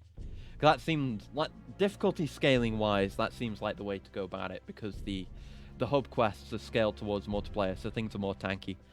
So yeah, I did basically almost all the village quests. I did the whole village story and unlocked all the village quests. I need to go back and do some. And then went and did hub, which is why I'm only on hub so far. but I'm loving it a lot. Like, Lance has improved a lot. There's a lot of really great quality of life changes. The Palamutes are amazing. The changes they've made to buddies in general, so like the Palico stuff is really good too. I like how I've only played a bit of other Monster Hunters. I've only played a little bit of GU. Most of my time is with World, but I played a little bit of GU. But I think the current system, like how like decorations, like in World, decorations were very big. Like you had a lot of decorations on every build that you had, like so many deco slots. And I mean, I think you can probably get a few as well now. But it seems like the armors are worth a lot more skill-wise. Also, nothing is happening. The magic's not working. Okay. I thought this is what we needed the nitro for, but apparently not. Unless... No, this is like an elevator. We need to make the magic work for this to go. But, yeah, armor sets seem to have, like, so many more skills attached to them. Which is nice. It feels like you're not getting the majority of your skills through decorations. Like, I was a bow player for a while. I played a fair bit of bow in World. And that kind of sucked because it was very hard to get the skills you want for bow using only armor. Like, you really strongly rely on decorations, and pretty damn rare decorations to make builds work for bow. Bow's OP in Rise and World. It was really good in World. I haven't tried it in Rise yet, obviously, but yeah, I imagine it's the same or better. Yeah, I like it a lot. Bow's really fun. I actually like all the ranged weapons quite a lot. I've played them all at least a little bit. I think heavy bowgun I've played the least, but I played them all in World, and they're very fun. Like, bow feels like a kind of a hybrid because you have to get in so close so often. I jumped. Pressed the wrong button. Fuck. Yeah, the Y-bug skills are really great. I love it. I accidentally jumped, though. I'm going to go look at the walkthrough so we actually know what we have to do. Nitro placement. Okay. Yeah, gears between the teeth. Gears. Yep. Hole with the motorcycle skeletons. You need to go there, and they're back. Turn right, then left, through the door, run to the other edge of the large room, place the nitro by the cracked wall. Okay. Okay. Okay. We can do that. I know roughly where we need to go now. I'm not blind. Still does suck that there's very little indication of you actually needing to go take that thing there. I guess maybe there'd be text for it if you had found and interacted with that cracked wall, but it's something I didn't even notice. I didn't see a cracked wall. I just found out about it from this walkthrough. So not the best. Gonna miss them in the next Monster Hunter? Yeah, well, I don't know. It depends what they carry over, because there's always things that do and don't get carried over in Monster Hunter. You know, like, you know, World had a lot that was carried over to Rise, mostly in quality of life, and obviously we didn't keep the Slinger, which I'm fine with, but it kind of evolved, like, it plus the Clutch Claw kind of evolved into the Wire Bug. Pretty sure Wire Bug's the pump and dump for Rise. Probably. I think it's either that or the Palamutes, and I don't want to lose those because they're really good. Honestly, I'd like to keep both. Honestly, I want to see both developed, actually. I mean, maybe we'll see something like that in the expansion. I don't think for the dog thing I'm thinking of, but like something that I miss from World is the Scout Flies. I think I enjoyed the Scout Flies in World. I think they could have been implemented better, and I think they had the opportunity to do it with Rise, but they didn't. Because I think they could have toned it down a bit. Like, my vision for better implemented Scout Flies in Rise is that it would just be your dog. Ah, fuck! Yes, Scout Flies were a chore, which is why I'm thinking they should be toned down. But something that I think is a shame in Rise is that, you know, once you've been to a map, you've cleared out all the areas so you can see all the map, and you've encountered a monster for the first time, you just instantly know, like, from the start of a hunt, you know where it is, no matter what. You know where it is, and you know where it's going. You have the tracking thing as well. I think, you know, they could honestly, they could bring back the research thing they were doing, where you level that up without even doing scout flies again. And then you could have a sort of progression there, and I think that would be neat. But honestly, I think you could really streamline scout flies. What you do is you just make it the dogs. Like, you know, you have an animal that has historically in the real world been used to sniff out and track down animals, you know, when hunting. Like, you know, we have an animal historically known to do this that has a really good sense of smell right here. You just use it. Like, if you were just to reskin scout flies, you could do it with them real easy. So just tone it down, make it so it takes a lot less to actually get those research levels, and make it so the research levels don't decay. That's really annoying. But then there'd be a bit more learning, I feel like.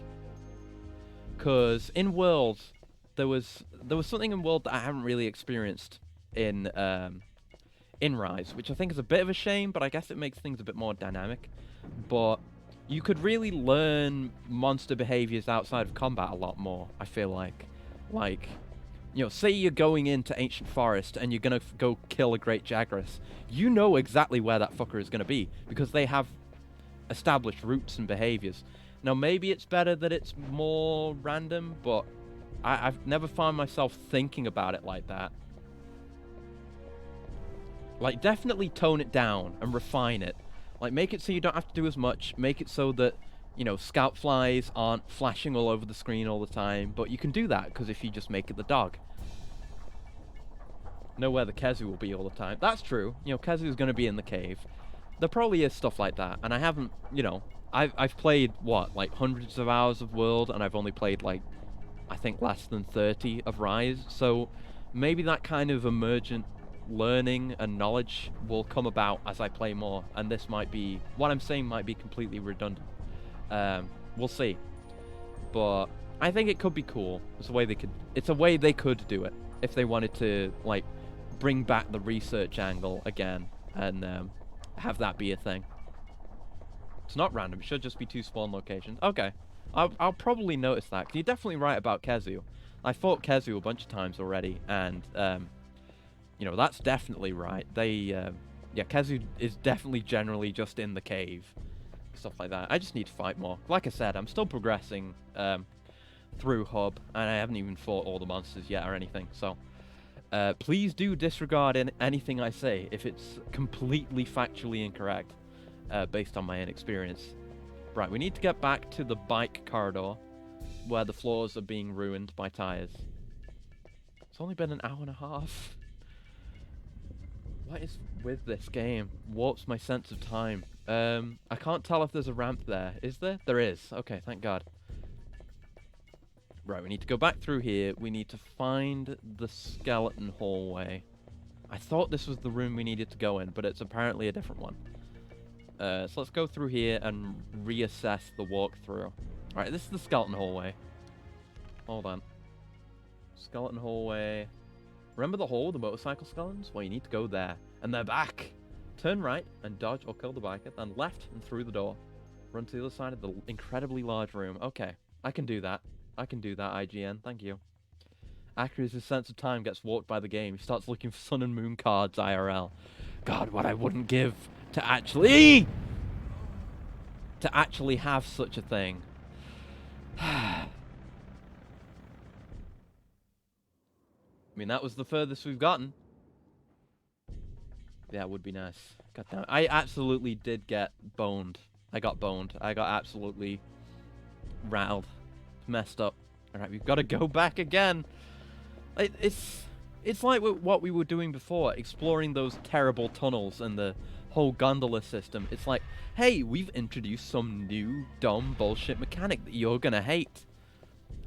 Now go fail it a bunch of times and run back this stupid corridor a million times. I think the cards only go forwards in time, so I don't know if I'd like them. Yeah, that's definitely a limitation they would have. So, you know, you risk missing stuff.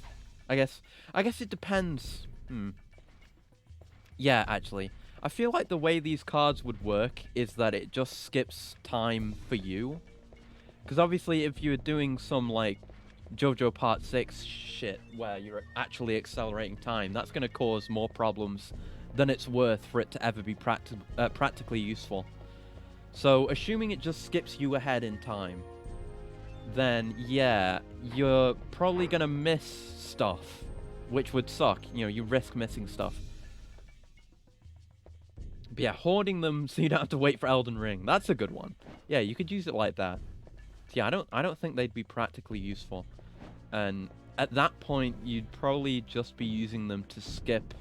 Well, for you guys, it would be skipping sleeping. For me, it would be skipping recharge cycles, which I guess is useful, because I have a lot of trouble starting my whole recharging cycle. It's a gigantic pain, and then I don't end up recharging enough, and then I end up having malfunctions, and I'm suffering for the whole day. So if I could just skip past that, that would be good. But then, if it's only skipping time from your perspective, you're not skipping your sleep, are you?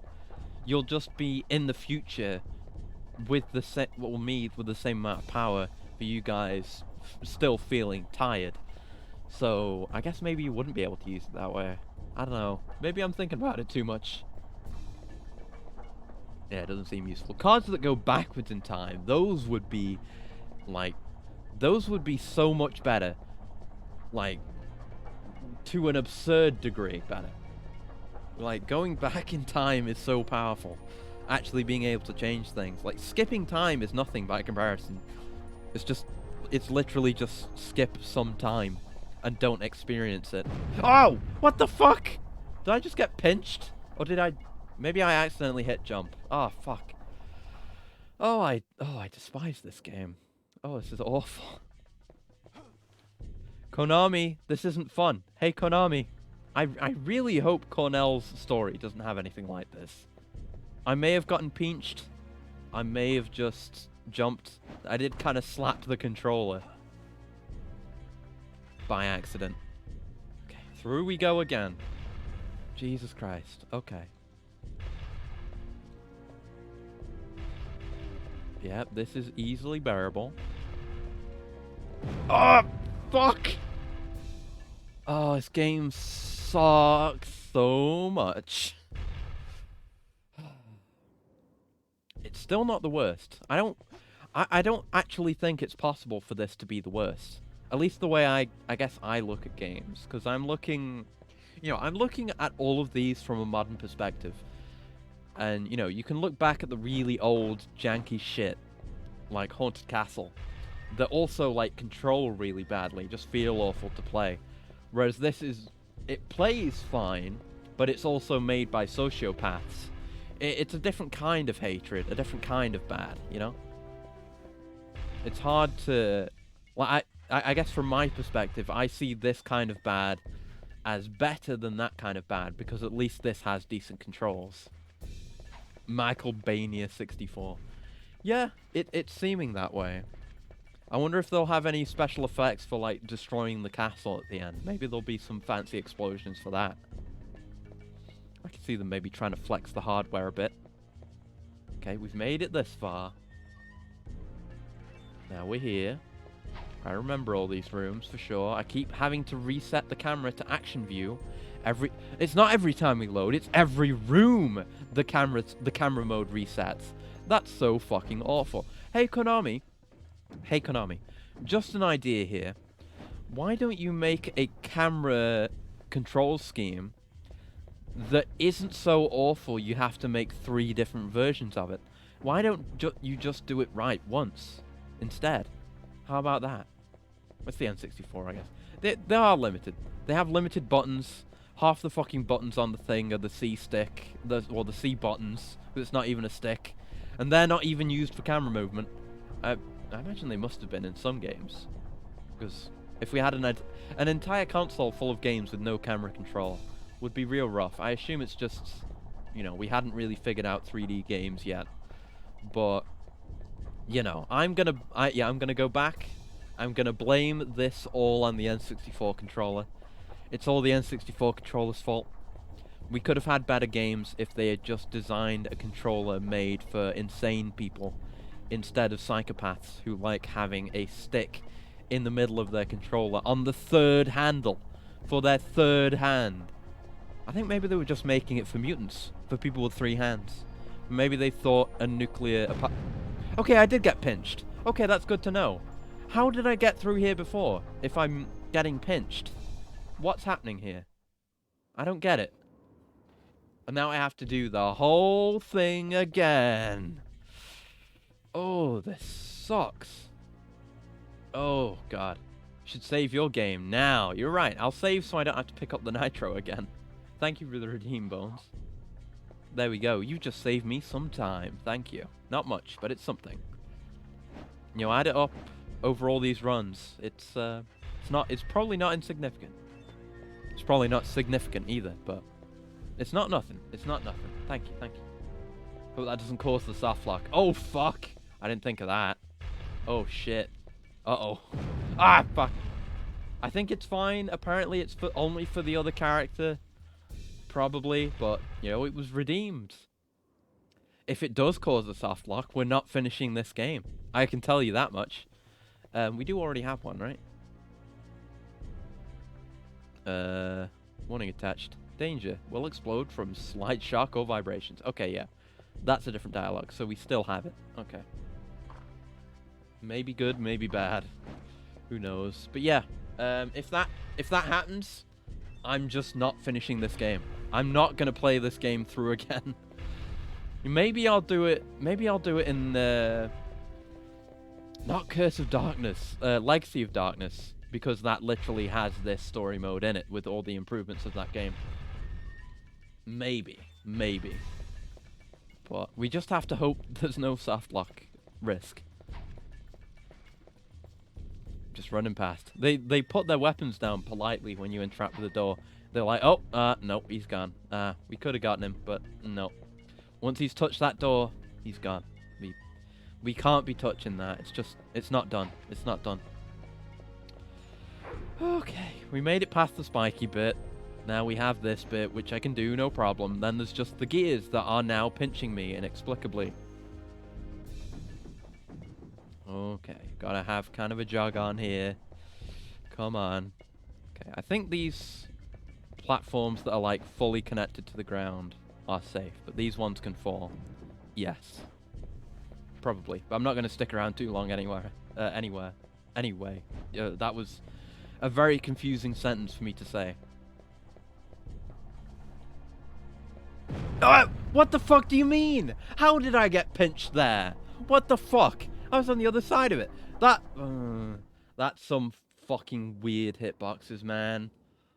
To get back on Monster Hunter again, it reminds me of, what's his name? Duratodus, the fucking fish. And how all the damn fish monsters in that game have the nightmarish hip check attack. And I had it happen to me with Duratodus in Rise, where I got hip checked from the wrong side.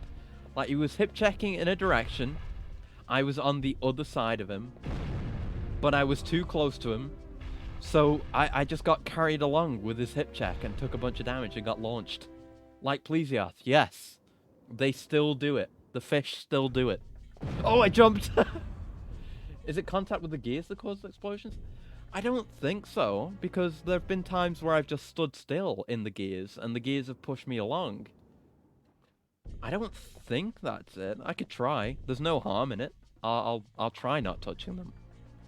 I think it's a pinch, though, but maybe.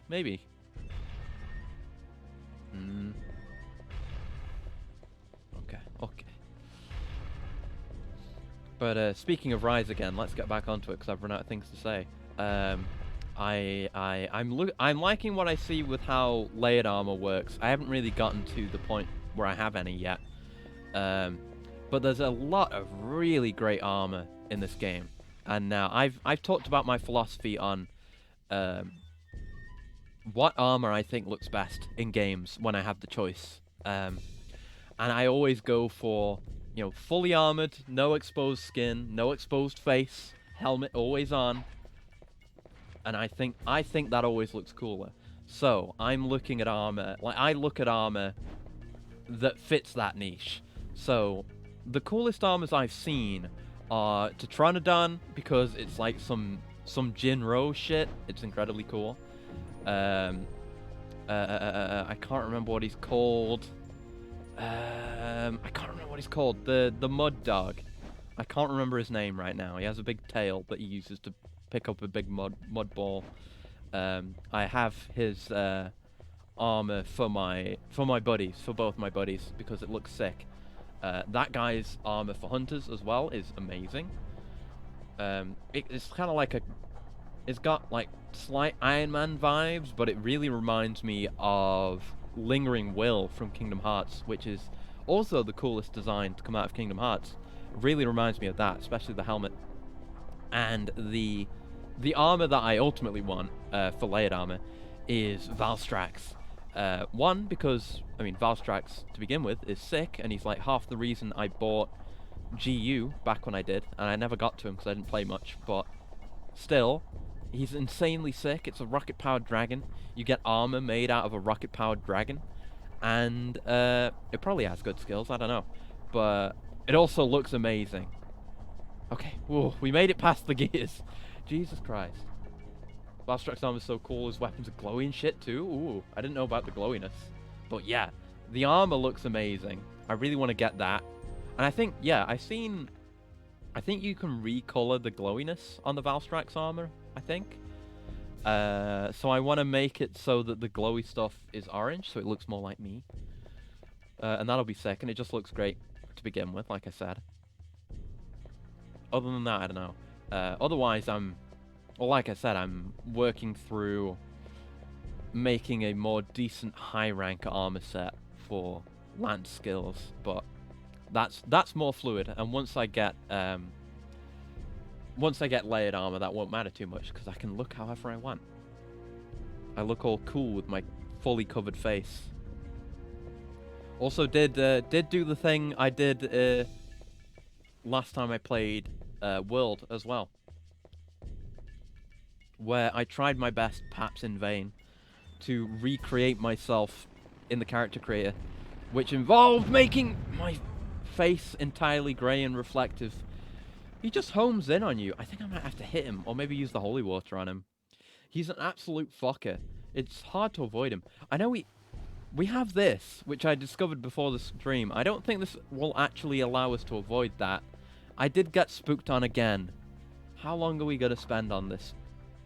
Well, this particular one thing. How much time are we going to spend on this? 2, how much time are we going to spend on this horrendous fucking game? I hate this game so much. So awful. Honestly, it's really bad. My opinion of it is shifting ever downwards. God damn it. But yeah, Valstrax is very cool. If you don't already know Valstrax, you should go look at some of the things that he does in Rise. He has rocket-powered wings, and he uses his rocket-powered wings like rocket-powered fists. I, myself, am a very big fan of rocket-powered fists. You know, see such media as Pacific Rim for some very good rocket-powered fists. And Vanquish also has some rocket-powered fists, which are pretty good. Love that. And it's not even a rocket-powered fist, it's a rocket-powered wing with like a heavy, sharp / blunt edge that he hits you with. It's very sick. Very, very sick. Ah! We need a compilation of Acris starting Castlevanias, and then I hate this game so much. Honestly, might be possible. I think, like, the only game where I might not have said something like that is, like, Rondo. And Symphony. Because Symphony is fantastic, too. But otherwise, I've almost always said something like, oh, this game sucks, or what a terrible game. I probably could do that. And I was thinking, like, when I actually finish the marathon, I could do a little thing to celebrate where it's like all, you know how every Castlevania game has the same thing at the end where you see the castle crumbling. It'll be like the moment of me beating the final boss and the castle crumbling, maybe. Something like that. With a timer of how long until Acris reaches that conclusion. Well, then I'd have to go through all the VODs, which would be much harder. I could do that, because we do have all the VODs archived on YouTube, because I'm... 1, because I'm neurotic about that, 2, because I'm responsible about that. Depends on how I'm feeling. Yeah, it's a good idea. I really worry that, like, walking over, like, a lip like this, like a tiny little edge, will be enough to set the nitro off. That's a nightmarish scenario, which I don't really want to think about. Okay.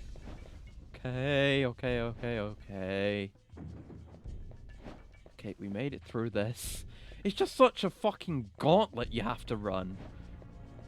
And I'm only going, like, the way that I'm going through, you know, past the skeleton biker that keeps killing me, because I looked up the walkthrough. Otherwise, there's absolutely nothing to point you in that direction. It's just awful. Really awful. We gotta wait for these slow-ass gears. It's just not fun, Konami. It's not fun. Konami, did you think that this would be fun? You were mistaken. It's not fun. It's boring. It sucks. I hate it. Every day until I like it. Come on. Why it's so slow? Hey, why is it gotta be so slow? Come on. This it's probably because I'm not talking about anything now, and I keep saying, like, oh, hurry up, come on. That felt like the longest one yet. Watch pot never boils, I guess. Okay, now go downstairs through the room with the magic machine. Do nothing there. Into the big room. Open the gate. Into the skeleton bike room. Engage the skeleton biker. Don't let him attack you. Probably use the holy water, I think. That might slow him down or throw him off. And we have the ammo for it, so it's worth a try. Because we never use the sub-weapons. We're always maxed out on crystals, since we're doing crystals this time. Not hearts. Okay. It's a good thing the vampires that were in here don't respawn. That would be fucking awful. Alright, here we go. Here we go. Now or never. Do or die. Maybe? Okay, we needed to head right then left. Go into this door. I don't think we went in here in the first place. Yeah, we didn't. Oh, that... this kind of looks like a boss arena with a dead boss in it. Right, there's that giant cracked wall. We might really have done it. But I get the feeling that boss-looking thing is going to wake up, and we're going to have to fight it before we get access to a save. But we have a bunch of healing. It's not the worst. Set magical nitro. I did it! Let's fucking go. You need Mandragora for the detonator. Okay. Well, at least that means we can save. We can go away from this, we can save. And I'm gonna go look at the walkthrough to find out where Mandragora is, because fuck doing that on my own. Are you kidding? Are you kidding? Let's see. Mandragora.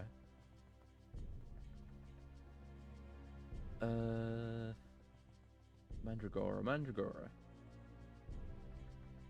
Yeah.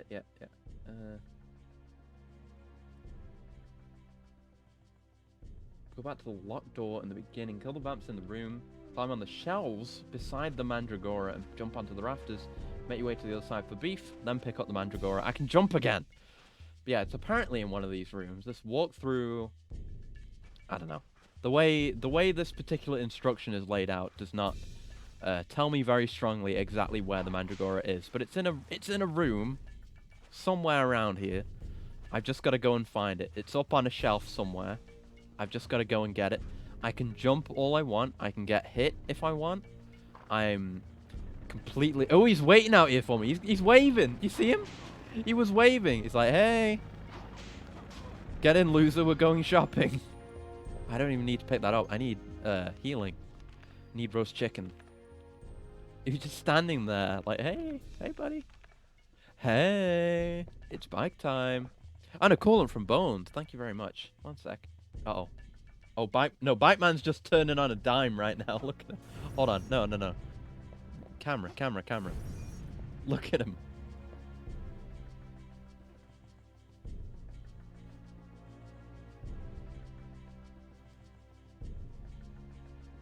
There we go. Coolant ingested. But look at him. That thing turns on a dime. That's impressive technology for the 1800s. one thing that somebody just pointed out to me, Bungie has narrowly avoided being reacquired by Microsoft. Oh my god, you're right! Yeah. Because they were owned by Activision, but then they broke off a few years ago. So if they had stuck around with Activision, which honestly ultimately might have left us with a better Destiny 2, they would have, if they had stayed, they probably would have been reacquired by Microsoft in that purchase. Holy shit. Bungie was never owned by Activision, they started publishing deal for Destiny. Oh, right. Okay. Right. I guess then they probably wouldn't have then. We can save. Oh. Oh. Then still, I wonder what would happen then. Because, like, I assume, well, I assume there haven't been any announcements about it, but the Battle.net launch, or whatever the fuck they call it, is still existing. I don't know, maybe they'll get rid of it and put all those games on different platforms, but that still leaves the question of whether Destiny 2 would be being published and, you know, hosted on a Microsoft-owned service then. I hit save, but I only have 20 points. Feel free not to. Like, I'm very actively aware of my need to save right now, and I just went and saved, so absolutely no need to. But it's more intended for when I am actually being a forgetful idiot and not remembering to save. That's what it's for, and for me to, you know, go against odds to go and save. But, you know, I'm fine for it right now. I don't need it. But thank you for being diligent in my save reps, I guess. Right, we need to go... Oh, why the fuck is the Mandragora? What is going on with this description? Right. Place the nitro. Go back to the door I told you to skip earlier and go through. Okay. I think I know where we need to go, actually. Yeah, I think I know where we need to go. Yeah. Yeah, it said a room with lizards in it. I know where that is. It's like where we went the first time we got the nitro and got to where that staircase is. We went the wrong way. Instead of going down the staircase to get back here, there was that other door, and I'm pretty sure we didn't fully explore that. That's probably where it is. Okay, get me out of here. I am gonna have to come back here again, probably, but get me out of here first of all. Okay. Right, we're here. I think it's this door in here. The one at the end.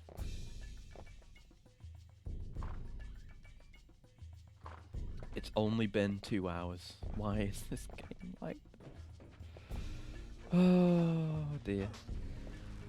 Don't want that. Probably don't want anything that's going to drop from any of these candles, matter of fact. So I'm just going to ignore all this and press on until I see what may or may not be a Mandragora. Let me in? Let me in? Let me in! Okay, this door just doesn't door isn't interactable, I guess. Maybe this is not the room. Maybe it's not the room. Alright. Alright, what's the room it told you to skip? Fucking walk through. Statue. Oh, apparently there was a hint for something on the statue. I didn't actually read it.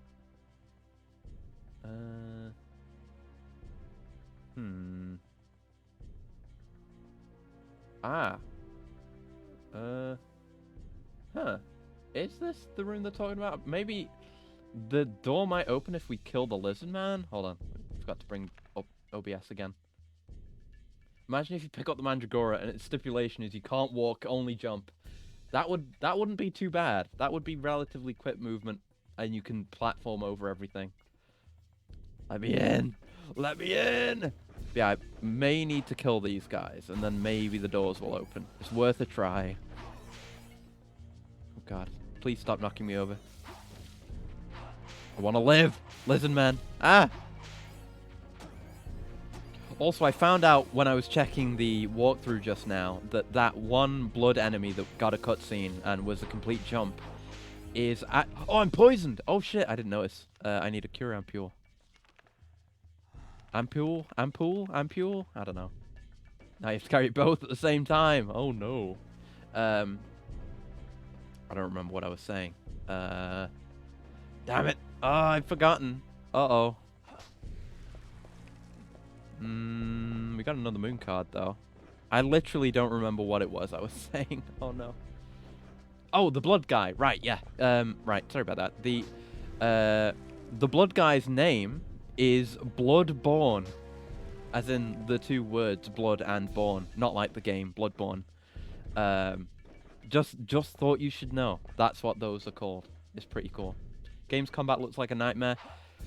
I've played worse. I've played worse Castlevania games, gameplay-wise, honestly. Like, the lock-on is fairly generous. The camera kind of sucks. But the whip does decent damage. It locks on, and you have the sword for if you're surrounded. You can jump around, basically, for free. And you have sub-weapons that are good, and you have more sub-weapon energy than you would ever need in your entire life. So, it could be much, much worse. It has been. A vampire hunter must hunt. I still haven't gone and found my copy of Bloodborne to play on my PS4. I was almost going to say play on my Switch. That's not right. But yeah, I do need to go dig that up so I can play that again. Have yet to do it. Okay, progress. This is a new room. So this is probably where a new route. So this is probably where the Mandragora is going to be. Thank God. I think I think this game's combat would be unforgivable if the movement were bad. But as it stands, the movement is absolutely fine. Like, you can outmaneuver most enemies, no problem. Like, you can just run around and quick turn around and whip them. And the whip does decent damage. So it's not too bad. With those acquisitions this afternoon, you never know what titles will end up where. Exactly, Pastus. It's weird to think about. Like we said, probably not much is going to come of it for at least a year, at least, while, like, you know, ongoing projects get resolved and stuff like that. I'm interested to see what happens with WoW. I'm interested to see what happens with Battle.net. If anything will happen, I don't know. And then we just have to see what happens with the IPs after that. But like I said, I know what Blizzard has, but I don't have any like emotional investment in any of them. And I can barely think of anything that Activision has, except for, like, Spyro and Crash. Please, I'm vampired. Alright, great. Gotta use another purifying. What do you mean cannot be used? Oh, I used one. Got it. Imagine the Candy Crush crossover elements. Does Activision own that? Oh, no. Oh, I don't like that. Oh, fuck. Ah! Don't vampire me again. Thank you. Stop. Stop. Stop. Yeah, I can imagine it, though. Like, you know, get this, I don't know, get this achievement, or open 5 loot boxes in new Call of Duty, whatever the fuck the new one is, to get, I don't know, whatever premium currency in Candy Crush. Yeah. King is part of that company, and they own Candy Crush. I did not know that. That's interesting, and also slightly frightening. God, I don't like these vampires anymore. They're absolute chumps when you're fighting just one of them, because you can just basically stun lock them, more or less. But then, if they're not, they grab you, and then they turn you into a vampire, which is just an annoyance, and not an actual gameplay challenge game. Alright, do we have multiple doors? No. We have another purifying. Perfect. It's almost like this mechanic really doesn't mean anything if you're just going to overflow me with purifyings that I just use the instant I get vampired. Whenever there are vampiring enemies around. Almost like there's not much to it. Oh good, more of these. And another split path! I hate it. I couldn't even see that this was the wrong way. I'm gonna eat another chicken. That's my last roast chicken, you motherfucking game. Go. Oh, we're good. We're good. I thought I was gonna get burned there. Whoa. We're good. Woo. I see this broken wall here. Large crack in the wall. Powerful explosion will destroy it. So is this? I mean, this isn't. It isn't the other side, right? That doesn't make any sense spatially. Or maybe it does? I don't know. Who the fuck knows? I hope I don't have to carry another nitro, that would be very bad. In fact, it would be awful. No good at all. Very stinky. Hello. Are you not hostile? Huh? The music stopped, and he's not actually aggressive. Can we be friends? Oh. Guess he wants to be friends. That's okay. Lizard men are fine. Oh, he's talking! Oh, I'm human.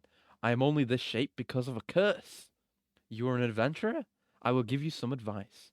To destroy the wall, you need both magical nitro and mandragora. I already knew that. Place them both in front of the wall. The mandragora will detonate the magical nitro in a powerful explosion. Take this key. You'll find the mandragora in the torture chamber. Oh, fantastic. Okay, good. I know exactly where that is. Thank you, Lizard Man. Why can't we play as Lizard Man? I like him. Uh-oh. Oh, are we... Yeah, we're on the other side of the nitro room. Hey, can you pass that save crystal over, Malice?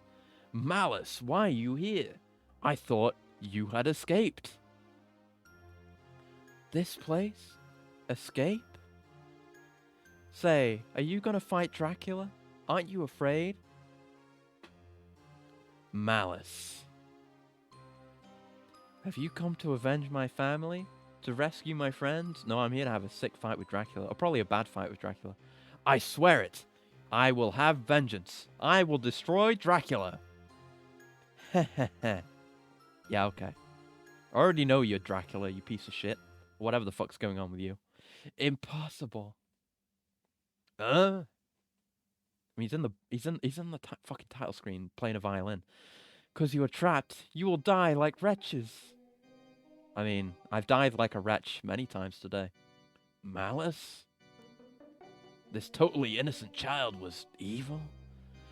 All living creatures must consecrate their souls to the Dark Lord, to the kingdom of darkness where no wretched sunlight comes. Oh, good. Malice? What are you talking about? Malice gear. Oh, there's a save crystal in here. I didn't need it. Yes, thank you. Okay, what did that accomplish? Is that optional? There's no reason to come in here. Unless that just triggers some flags somewhere. Arbitrarily. It's totally the kind of thing that Konami would do. But alright, let's go back to the torture chamber. A door nailed shut. No way to open it. That's not the one we came in from, is it? No. Okay, thank God. Use the nitro to blow up the other cracked wall? I assume so. I mean, I assume that's why it's here, but if it's not necessary for progression, I'm not going to do it. I can look up what's in there. Let's see. Let's see. Oh, there's a bunch of shit going on. The other room where you put the nitro. Oh, okay, no, the walkthrough is telling me to do this. Go into the hole, touch as beef. Door on the right opens, past it is a contract, and an exit! Oh! Oh, that's the way out. Okay, we do need to do that. It seems the nitro is putting the nitro there is the actual way to leave the level? Maybe? I mean, I'll go do that. And I'll go get the Mandragora as well. Oh, shit. Oh no. The vampires respawned. We're supposed to get through here with nitro? I guess I'll have to. Give it a try, I guess. Well, actually, since we're going down there, and since... Well, I assume there's more than one Mandragora. I hope. We'll go blow up the one that we've already put down. That makes sense, right? Why can't I go in the door? Let me in the door. Please, let me in. Let me in, or let me out. Please, why? Do I really have to kill this guy? Do I have to kill all these guys? It's like the lizard room, where the doors just shut arbitrarily? Oh, I'm vampired again! What an annoying mechanic. Still have 3 more purifyings. Just hate this. I should probably be using my holy water. I'll be good against them. And I have so much ammo. Oh, yeah. Oh, and I'm vampired again. Great. Isn't the other side of the shelf room right next to the wall? Is it? Hold on. Let me see if I can leave and confirm/deny this. I didn't cure my vampirism. I'm just gonna die so we can go back to the most recent save. I mean, the walkthrough says... The walkthrough says, do not go back to the large room with the dead ball. Instead, go to the other room where you put Nitro near the lizard guy that gave you the key. Place the Mandragora, watch the explosion, go into the hole. Torch has beef, the door on the right is the only one that opens. Past it is a contract and an exit. No blue light specials.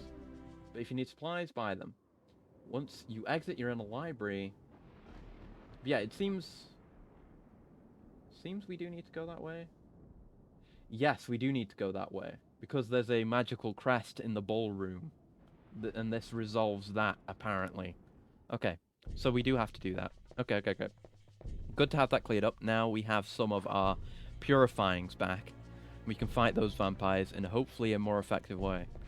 I hope. But it's this room that is blocked off by the... Well, that we need to get into with the explosion.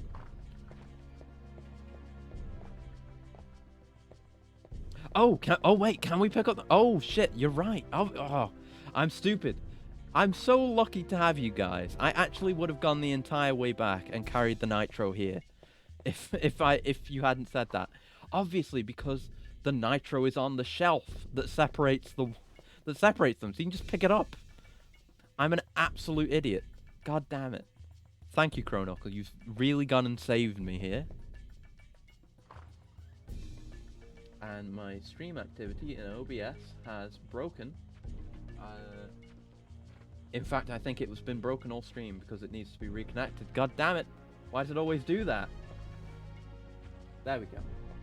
Thankfully, nothing's happened today. Oh fuck! I jumped! I jumped! I blew him up! I blew him up! I wasn't paying attention and I blew him up! The poor innocent lizard man. I didn't mean to. I just forgot. Oh no! I took his life. Just because he's a lizard man. Oh no, he didn't deserve that. He didn't deserve that at all. That's messed up. I jumped straight into him. What a shame, what a shame. I assume nothing, like he doesn't have a death animation when you do that, but it is very funny. Right, put that Nitro down. We do need to go past through the vampire room, but... Yes. Yeah, we need to deliver 2 Mandragoras. One close to where the Mandragora is, and one where it is not. God damn it. This isn't even where I need to be. Oh, there is meat here, though. So, yeah, gamer. Made more health than I lost, so that's absolutely fine. Where's the door again? Is it this way? I'm lost. Yeah, okay. I just never checked that torch. Every time I'm late to a stream, I should think of a time when Twitch has no VOD feature. It's okay, Gaul. And hello, Gaul. It's... Honestly, I don't know if I can say you've missed much. This game is an absolute nightmare. Maybe if you enjoy my suffering, you have missed much. Oh! Holy Water's really good on vampires. Okay, good. We mostly just went through a terrible maze-like tunnel. Now we're going through another terrible maze-like area. You've missed the worst of it. What we had to do... We had to take like a jar of nitro, like magical nitroglycerin, and carry it like all the way across a terribly convoluted route. And the joke is that you're not allowed to jump or get hit at all, or you explode and die instantly. And you have to deliver it to a certain point. And now I have to go get some Mandragoras from this torture chamber that I found, and use them to ignite the explosives. And that's basically all that's happened. The level before this had basically nothing in it. It was just a cave maze with infinitely spawning spider women in it. And that's all we've accomplished. No sadist, but seeing the conquest is something I enjoy. The task does sound like a cruel prank from the devs. Okay, we've got to fight these guys again. I don't know. I was gonna agree with you on, regarding conquest. Like, I understand sense of conquest when it comes to games. That's something I enjoy. There's more guys. They're coming out of the machinery. What the fuck?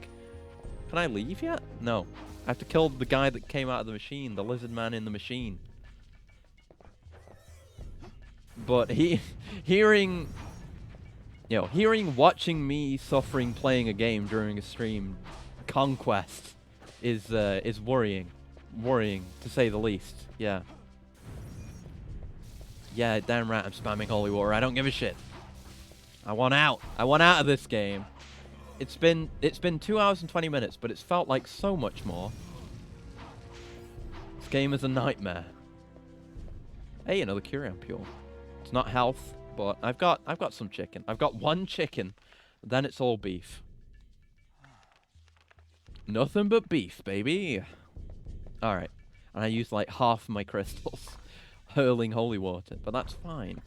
Because we can get a load more, because I've been sitting on 99 the entire game. Just not using it. Okay.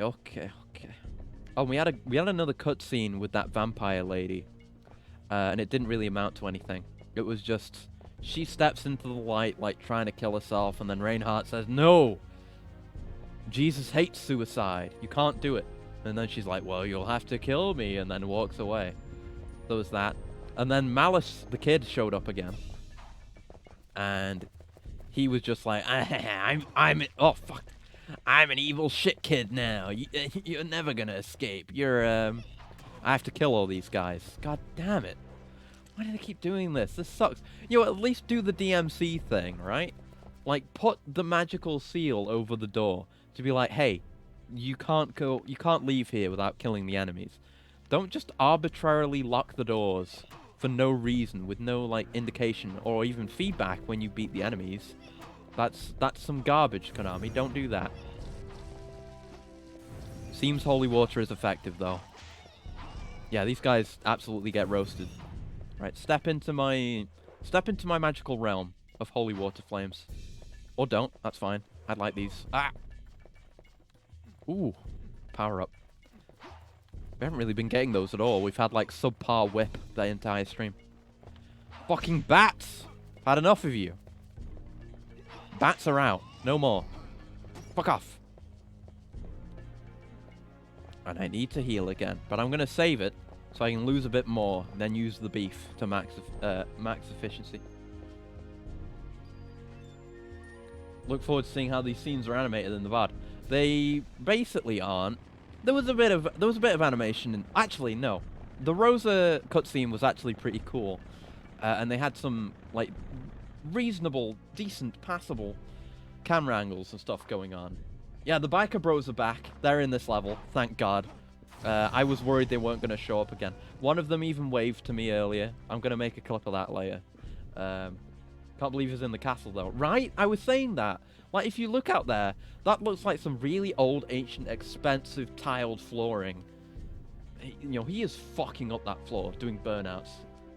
But, yeah, that cutscene was reasonably well animated, where, like, you know, she stepped into a beam of sunlight to commit suicide, and she had, like, the disintegrating effect on her. I don't want to risk picking up that cross, so I'm not going to pick up the money. And yeah, and then, like, Reinhardt ran up to her and pushed her out of it. This is the Mandragora. Yes, yes, yes, yes. Mandragora. And I'm going to use the beef, and we're going to go save, because there's a save right outside here. And we finally get to look at the torture chamber, because this is, like, at the start of the level. Just we only got the key to this. Right, so it's one of these James Bond swinging axe slow death machine things, sure. Bunch of axes and cleavers, I guess. A bunch of Mandragora, God knows why. And a meat hook over a fire. Yeah, see. Oh, wait. Do you see that up there? Hold on. I need to fucking ghost bust this room real quick. But I just saw something. Finally, we confirm if it's Castlevania 64 inside the torture chamber. I mean, it kind of is. We're playing Castlevania 64. But do you see that? Do you see that meat up there? I'm going to go get that. Actually, I think that was mentioned. Yeah, it was mentioned in the walkthrough, but I forgot about it. Ah! James Bond. I need to go through that series sometimes. Only caught a few here and there. Cool stuff. Yeah, I'm very similar. I haven't seen many at all. Like, I've seen bits and pieces of some of the classic ones, not really paying, you know, the due amount of attention to it, I guess. To be able... Not enough attention to be able to say I've actually watched them. But... Other than that, I think I've only watched, like, Skyfall. And Casino Royale, but it was a very long time ago. and I don't really remember any of it. But yeah, I've had similar thoughts as well of like going through and watching them all. It seems like a thing I'd do, you know, with my obsession with completing entire series in order, back to front. God damn it. But yeah, there's probably good stuff in there. I just haven't seen any of them, really. Alright, we made it. We made it. We're gamers. We're gamers! We're gamers and we're gaming. It's just sometimes gaming requires suffering. I want that meat. I want that juicy shack meat. Oh, you motherfucking ghost. Oh. Hate ghosts. Ghosts, bad. I'm coming out and saying it. They're not good. Fucking die. Okay. Okay. Okay. Oh, jump. Ah, like you. I don't know if we can. We can't really walk around that, you know, rafter thing. And getting hit while you're grabbing just knocks you down. At least we got Red Whip. We haven't had that all stream. Because whip damage upgrades are a thing in this game, you may have forgotten. I almost did. But yeah, we do way more damage now. We just haven't had that all stream. I need to like jump into it while holding so that I can grab onto it. Motherfucking ghosts! Ghosts in the walls. I don't like them. They stink and I don't like them. Okay, it's not worth it. I've literally, like, lost about as much as I would have healed from it by wasting my time with this. Just double jump. Look, he's waving. I don't have a double jump though. This game don't have that. Okay, we're gonna save. I'm not gonna heal yet though. What a good sport. He is very nice. Like, there was one time where we, not too long ago, where we came out of a door. And there was one waiting just outside, and he was holding his arm up like that. He was just waving at us. He's like, hey. Okay, we'll go blow up the first one. And see what happens. We have saved, so we're safe to do that. It was this one here. He was waiting outside this door. Yeah, you see that magical, mystical looking seal back there? Apparently, according to the walkthrough, we need to go to the other... Actually, is this not going to blow up because it has the seal on it? Because I'm not going to carry this nitro back. Yes, we need to blow this up when the seal is gone. I almost got bamboozled. Konami almost fucking got me. I cannot imagine how angry I would have been if they had done that to me. And they made me walk that path again. Look! Hey! Get in, loser, we're going shopping. Why does he do that? But anyway, we have to go blow up the other nitro first, so that we can get rid of the seal. Then we can blow up that one. Jesus Christ, Konami. They're actually evil. There are... I mean, we know now that there are evil people at Konami, but there are evil people making these games, not just the execs. Just hit me on very much these models remind me of RuneScape, though. I played on the lowest settings. Ah, I see, yeah. Yeah, I never played too much RuneScape, though I did have a short binge not too long ago where I watched a shitload of RuneScape videos, despite not really knowing much and having barely ever played it. But it's really cool what some people do in RuneScape. Like, I still haven't watched the final episode, but I watched all of Swampletics, which was very interesting. Then I watched a bunch of similar stuff where it's like limited challenges and very, very long, like more than feature length, like some like 7-hour long videos compiling some of the shit people have done in that game. It is very interesting. Neat game. Very neat, interesting game. Yeah, we have to fight the lizards in here. I forgot. Of course. And I don't want to use my sub-weapon because I've got 69 crystals. Damn it. But yeah, we were talking a lot about it last time. There's a certain something to these kind of low poly models that I really like, and RuneScape has that too. It's very, very neat. I like it. This man is dead. I think it's an interesting feeling to consciously think about games I consider old that are similar to this much older game. I mean, yeah, I mean it's kind of a whole different ball game though, with it being the way it is. You know, RuneScape is an MMO and probably, you know, it did have like Konami backing. Never did get big into RuneScape videos, but those series sound interesting. Definitely do watch Swampletics. Also, I'm Poisoned. It's about a guy just staying in this one particular area. I don't know anything about RuneScape, so this is going to be incredibly vague. But okay, there's an area that's full of swamps and like a town full of zombies and stuff like that. There's a region. He's limited to that, and his objective is to do I can't remember what it's called. It's like the Palace of Blood or something like that. His objective is to do that without leaving that area. Swamps and zombies from Soft. Oh no. Oh no. I should hope not. But it's a very interesting series, and it recently ended, and it was like a years-long effort by this one guy. And there are a bunch of episodes of it, and I still haven't watched the last episode, but some of them are incredibly long. I really recommend you watch it. You know, like I said, I've barely ever played RuneScape in my entire life, and I found it very entertaining, interesting, and informational. And especially with RuneScape being an older game, like it's like a combination of things. It's old and it's big. It's old and expansive, and it's an MMO. Makes it really interesting to see how people play around those limitations to do what they need to do. Like all the really obscure like knowledge they have to have. It's really cool. Found it. That description does bring back some memories when I played more than a decade ago. Yeah, it's great. It's Swampletics. I'll go get the channel actually. One sec. In fact, there's probably a playlist. I'll go get that. Oh, he's put up the full series as one video. It's 12 hours long. So if you've got 12 hours to spare, go watch that, I guess. And I need to still go watch the final episode, but it's very interesting and quite well produced. When I was going through that binge, not just watching this, I was surprised at the amount of surprisingly high production value RuneScape content being made in, you know, current year. It's quite interesting. I don't know if I'd ever play it, but it's very interesting to watch, that's for sure. Why am I here? I need a... Oh, wait, no. Yeah, I'm blowing this up. I thought I needed to go get the Mandragora for this. I don't. No. We're good. We're good. Yes, set the Mandragora. Ready for blasting. Take refuge quickly. Oh, thank God it's a cutscene. I thought we'd have to run away from it. But yeah, it's 12 hours long, but it's really, really interesting and entertaining. I quite liked it. This somehow creates an explosion. Through the magic of Mandragora.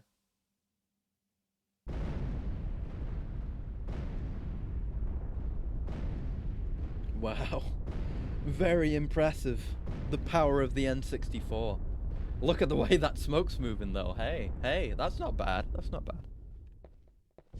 Right, now let's go save.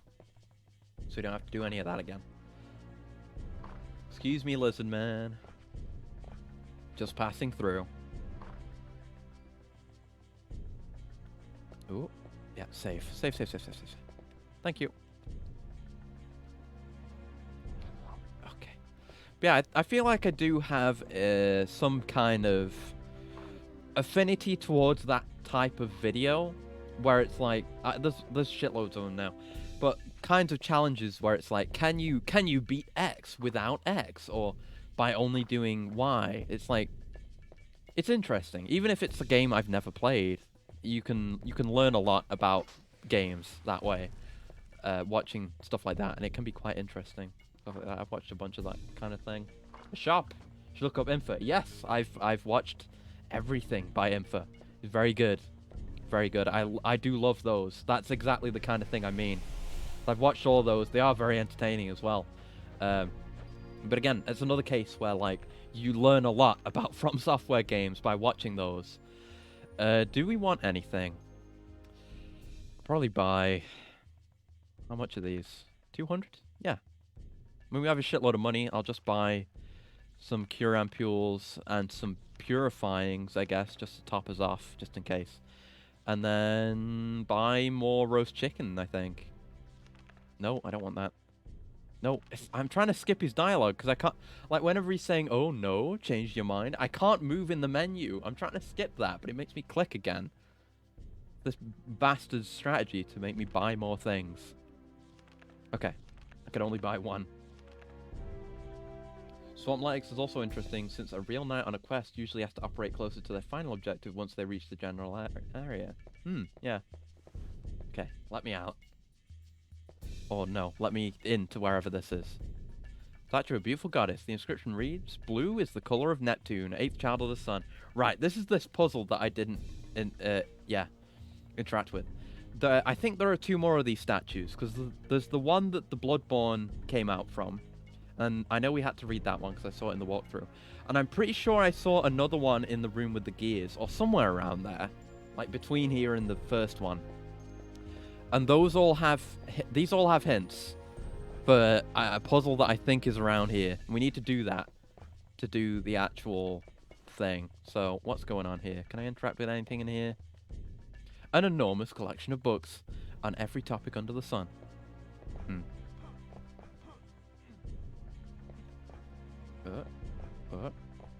Yeah, Info's really good. I love the way his stuff is edited as well. Like very, very well edited, well produced, very entertaining, all around, very, very good. Must be some mechanism you can climb on top. Okay. Yeah, consumable only Bloodborne was a good one. I like that. Oh. Oh, secrets? What are we doing? What the fuck? What are we doing, Castlevania? Where are we now? Puzzle room? Yeah, I'm seeing constellation, so I assume puzzle room. Yes? Oh, fuck. 3 statues of goddesses, each made of a different material. The base has an inscription. Arrange the 3 goddesses under their father, the sun, to release the seal. Line up the goddesses? Yes. Oh. Is the goal... Okay, I'm going to look up the solution to this, because I'm not going to run all the way back through this stage just to look at all the inscriptions on those statues. Because fuck that, holy shit. This Resident Evil-ass game.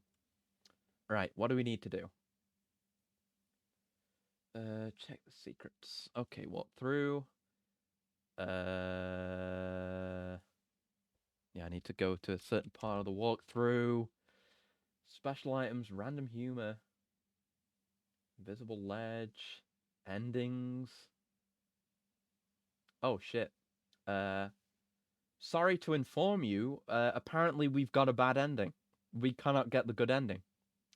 That's interesting. There are 2 possible endings per character for this game.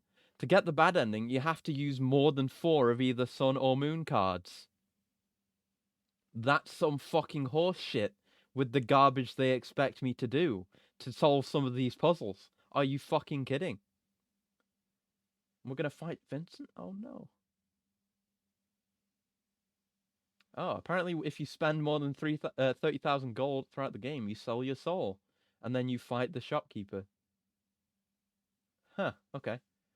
Observatory. Still stomped on the planetarium. The order of the planets is 248. Okay, good. 4, 8. Yep. Okay. I did it.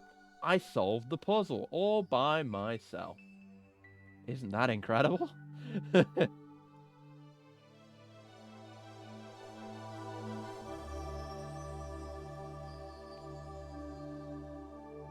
Yeah, Dark Souls 2 no talking is good as well. I basically recommend all of Infa's videos. Even the Skyrim ones are really interesting. They're very strict restrictions that he usually puts himself under. And there's always very creative solutions to get around things. Again, like with the RuneScape stuff, you learn a lot. Like about games you might already know a lot about. At least you think you do.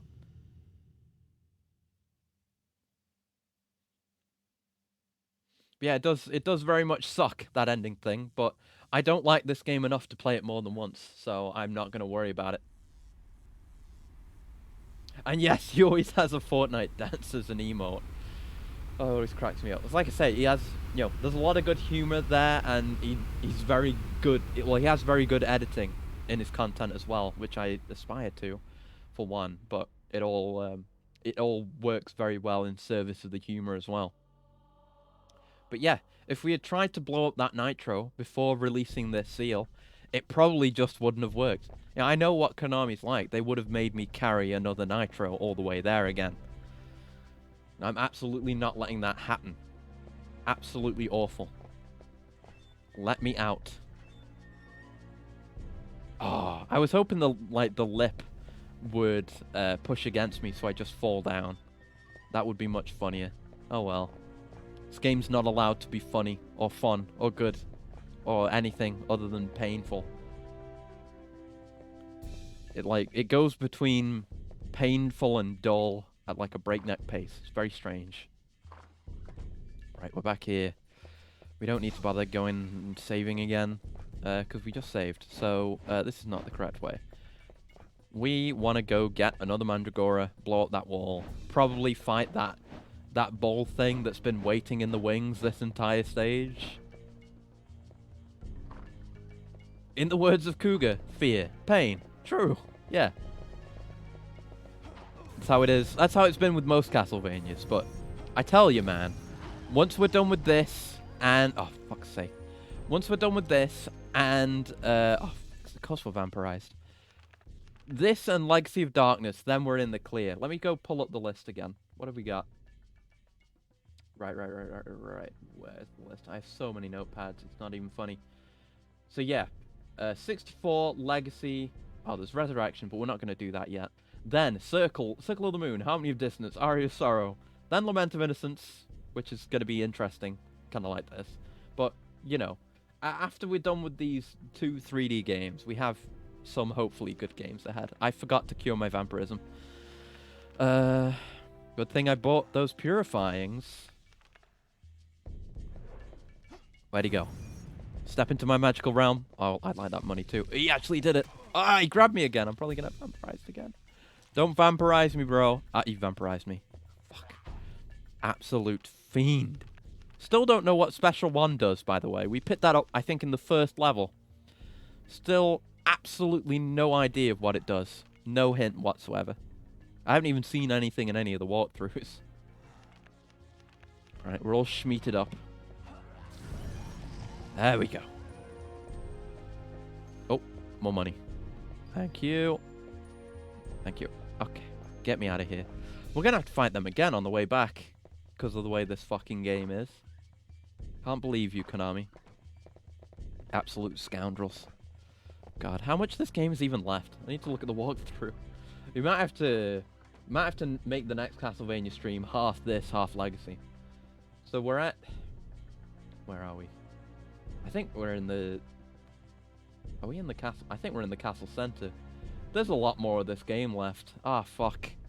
Oh no. Oh god, I'm definitely gonna keep using the walkthrough though. I don't wanna experience this game more than I have to. It's not good. We're just gonna power through. We'll do this. We'll do Cornell's story in Legacy.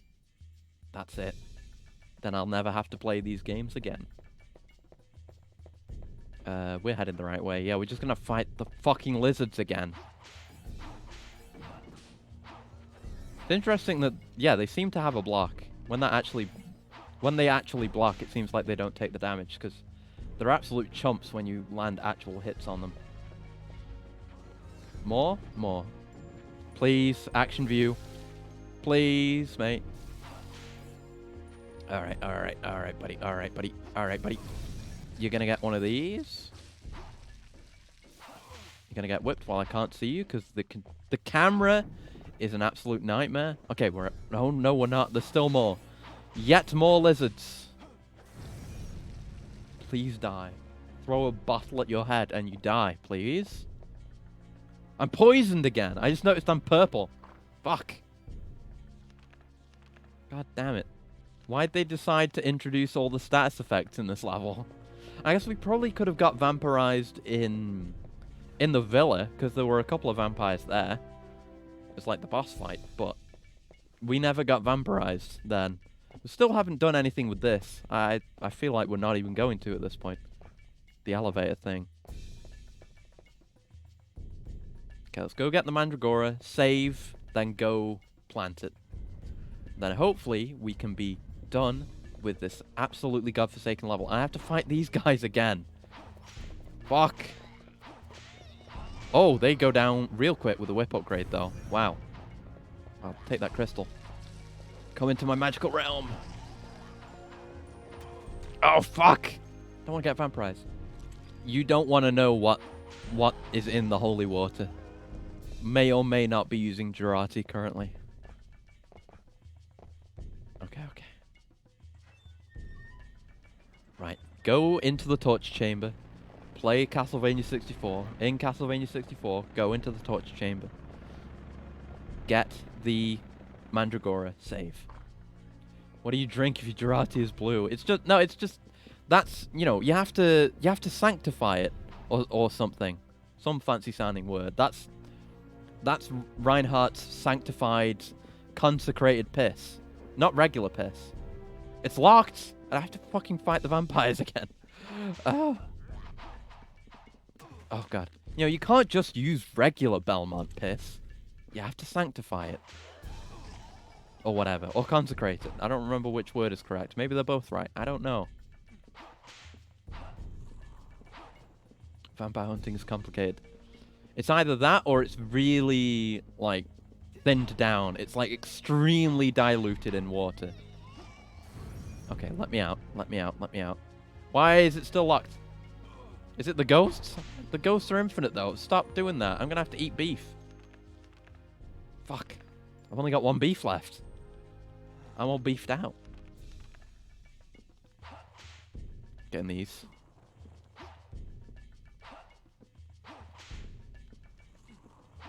Let me out.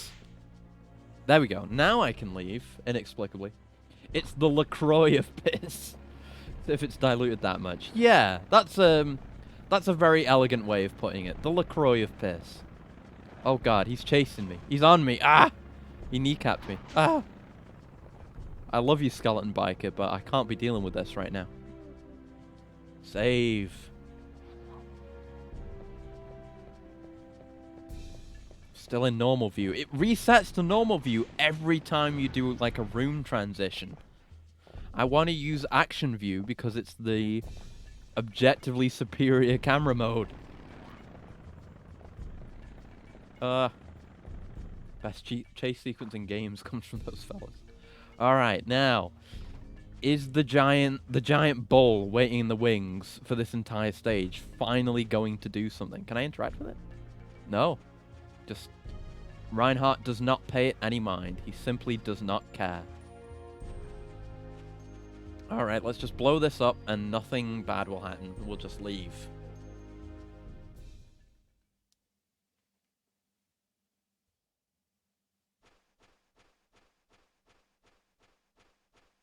Yeah, do the magical Mandragora sparks.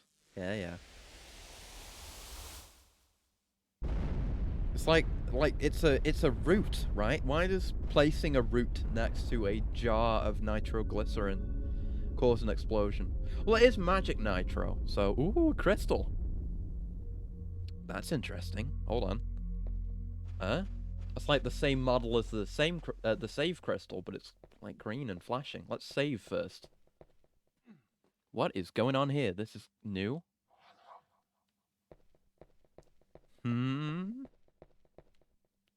Release the magic sealed in the crystal. Release the crystal's magic? Yeah, I mean, yeah, why not?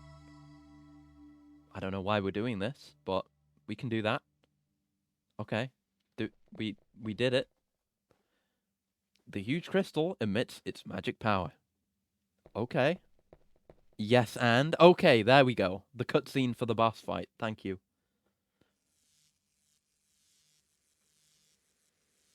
Oh, wait, what is this? I don't actually know. Yeah, I was gonna say it's the thing. No, oh, shit! You should become a boss fight, now!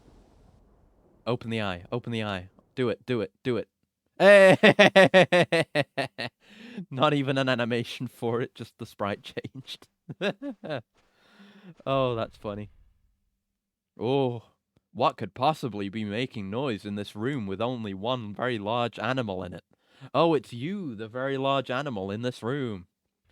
God, Reinhardt's not that bright. He's walking towards me menacingly. Reinhardt doesn't have anything to say about it. You're just gonna let him walk up. God, he looks so goofy. He's got an eye in his mouth. That's kind of cool. Look at that. Okay, so not friendly, yeah? Right? Yep, okay. Regular whip does no damage. We need to hit the eye somehow. How? He just shot a laser beam at me. That's fine. He just ran me down. This deleted Colossus sure is neat. Oh, no. Oh, this game doesn't deserve to be compared to Shadow of the Colossus. I'm dead, by the way.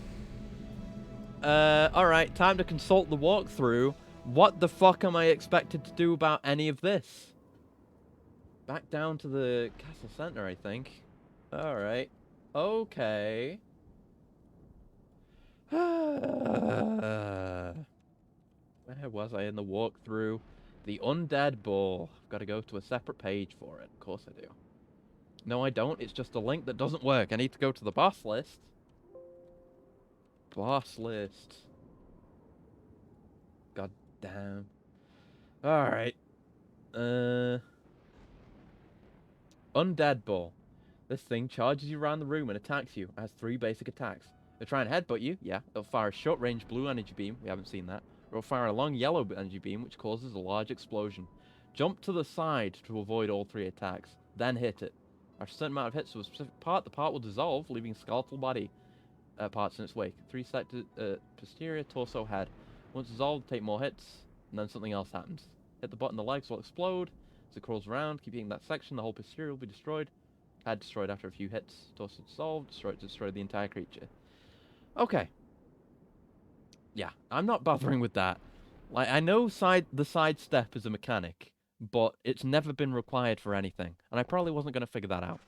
I have no desire to engage further with this game. Like, if this were a game made by sensible people, I would love to try and engage with mechanics and gimmicks and try and figure out what they want from me. But this is a game made by Konami, people who want players to suffer and not have fun. Yeah, we got a sidestep basically. Do we have to watch this again? No, we don't. Okay, good. Got to jump to the side. Got to do that, which is kind of finicky to do actually. So we do need to be hitting him, even though... Oh, actually, does his health bar go down when I hit him? Because it seemed like we were getting no feedback on that when we tried it before. Okay, jumping to the side didn't save me from that one, but maybe I messed up the timing, and he's doing the combo. He's doing combo at me. I need to heal. He's taken most of my health there. It's just like I'm playing Monster Hunter Rise again. Oh. Oh, God. Okay, he still got hit by that, but it didn't do too much damage. This is not really something you figure out. It's just avoid these attacks in a very annoying way. Very annoying. Very unfun. Can just maybe bypass him? No. No. If I can maybe get around him, he has like a maximum angle at which he'll turn his neck, so the beam won't hit me, but no guarantee I'll be able to do that. I was actually... Like, my reflexes were telling me to do Monster Hunter Rise inputs then. I almost tried to parry him. I wish I could parry. Okay, we're clear. But we didn't get any damage in because he just kept running straight away. Okay, we do damage. But it went up. I don't know. We'll just keep hitting him until something happens. Yeah, there's not much to figure out here. Just don't get hit and hit him. Stay still.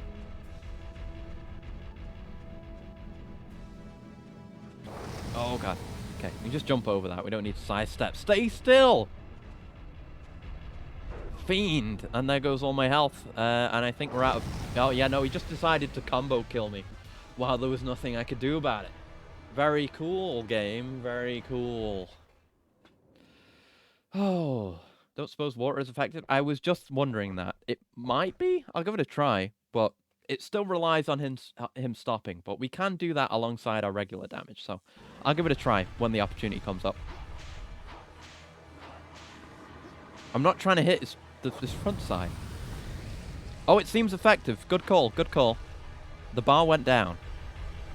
It do go down.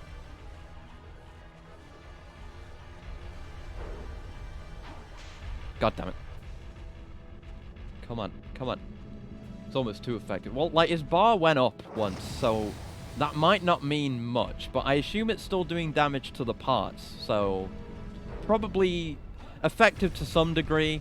Whether or not it's actually as broken as the bar makes it seem, questionable. I don't know. Ouch, I'm on fire. He set me on fire. I was trying to set him on fire. It's not the way it's supposed to go.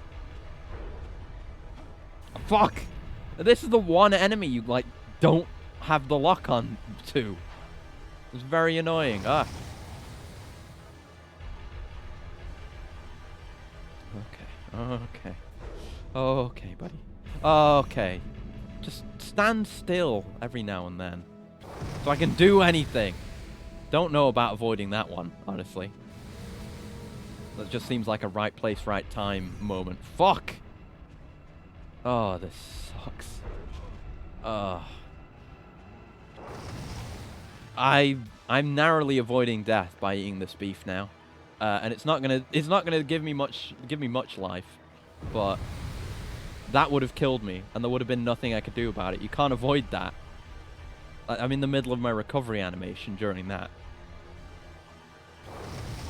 Like, the blue one's reasonable. I got hit there, but it is avoidable, and it doesn't do too much damage. The yellow laser? No. Some bullshit. God damn it. Stay still. Yes, this is what we wanted. Get his ass. Okay, we skeletonized his asshole, I think. Or do we just damage it? No, we skeletonized it. Okay. Oh, you can see his guts. And get up in his guts. Oh, fuck. I died. Alright. I am dead. That was progress, though. Progress. For sure. Also, the way in which we saved means we can't go back to the shop. We're stuck here until we beat this. Yeah, it is a nice little detail that the flesh kind of melts away slowly instead of, like, dissolving or just vanishing. Appreciate that, I guess. What little I can appreciate about this game. Yeah, you kind of want to catch him when you expect him to do the yellow beam attack, 'cause then you can one, avoid it, and two, actually get a big load of damage in with the holy. So just stay close to him all the time, I think. Oh yeah, we're doing it. Oh, we're doing this. Oh, we're doing this. It's you and me, motherfucker. I'm not gonna give up. Okay, I might give up, but this is funny. Just playing Ring Around the Rosie with him. Alright, come on. Do something. There we go.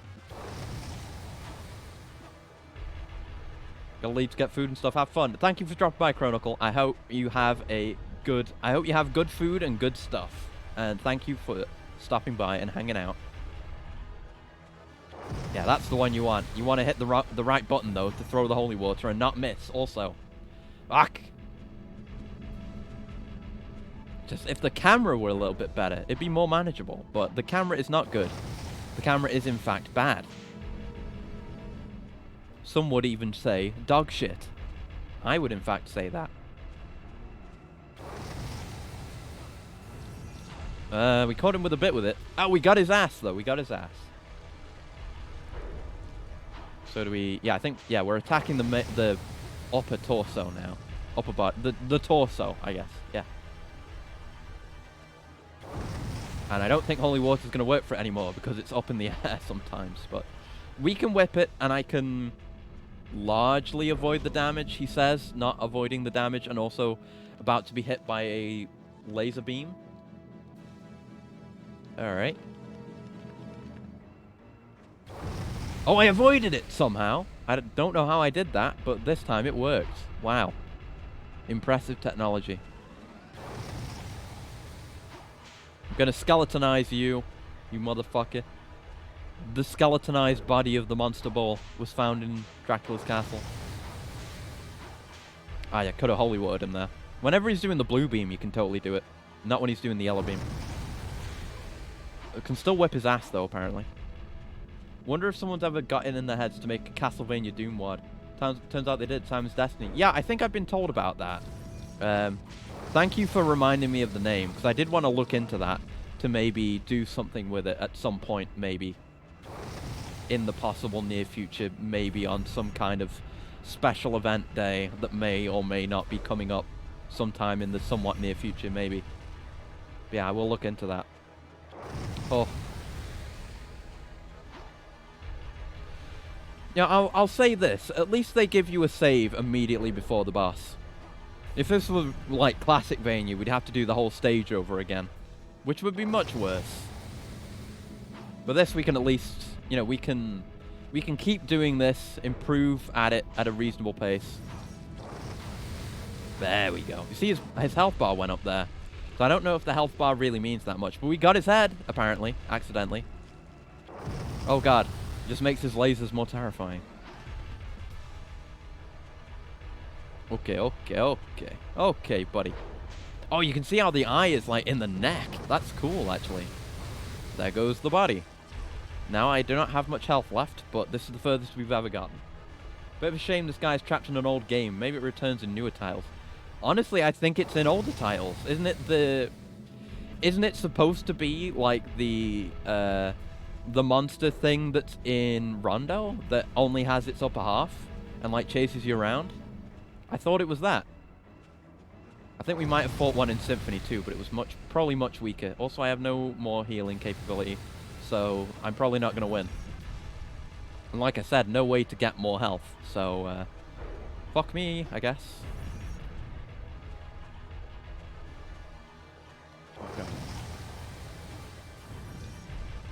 Okay. We're running kind of low on sub-weapon energy, but we can make do. As long as we're not getting hit, we can get hits in. Well, this, yeah, Holy isn't costing that much, actually.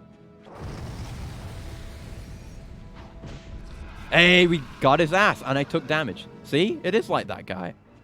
Now he's very much weakened. Oh, he exploded into meat. Oh, God. Oh, the humanity. Now I'm going to devour him. Actually, we probably don't need to, because the level's probably about to end. But I'm going to go save, just in case. That was a very comical death. Like, there was nothing dramatic about it. He just explodes and turns into meat. Looking it up, you're right about the bull. It's an even more than 2 games, so that's neat.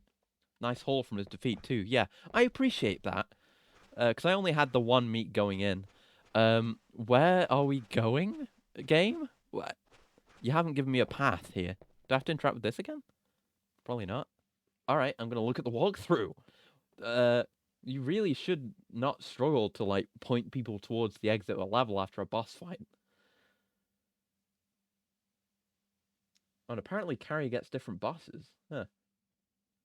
Leave the room, walk around the central structure, look for an orange square. Oh, yeah, we have to go to the elevator now. Okay. So let's eat. Absolutely, let's eat some of his beef. Why? Okay, I understand him turning into roast beef, right? That makes sense. But why would he turn into roast beef and roast chicken? That's frightening. Is he some kind of chimera made up from animal sacrifices? Or am I thinking too much about it? And those are the 2 healing items in the game. I wonder which one it could be. Let's save again, now that I've got this health. Imagine if I had beaten that, not saved, and gone out of the room, and then gotten run down by a skeleton biker. That absolutely could have happened, and it would have been awful. Imagine that. Oh dear, oh dear, oh dear.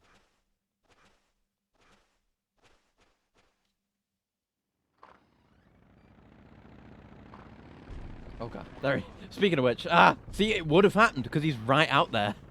He would have gotten my ass. Okay, die. Or don't die, but I'm going past you. I don't care about you. Maybe he had some chicken in his gut. True, you might be right. Half-digested cooked chicken. Oh, hey, it's Rosa again. Are you going to commit suicide again? Rosa. Oh, she's got a sword now. Didn't I warn you? Leave the castle now. I wish I could, bro. My My mission is to seal Dracula in his tomb. Until I defeat Dracula, I cannot leave. Also cannot speak properly. So, you are determined to take the Count's life. What? It's him. Oh! It's Death! He looks kind of dumb, actually. A foe of the Count is an enemy to all vampires. Die. Man, Death looks dumb. Rosa, stop. I don't want to fight you because you're a woman. And for no other reason. Oh, shit! Uh-oh. The walkthrough didn't tell me about this. Ah! Good thing that food dropped. Oh, no. Oh, my health. I need to heal real quick. Oh, no. Need my chickens. My chicken. Oh. The walkthrough didn't say anything about this, or at least I didn't read it well enough. Fuck.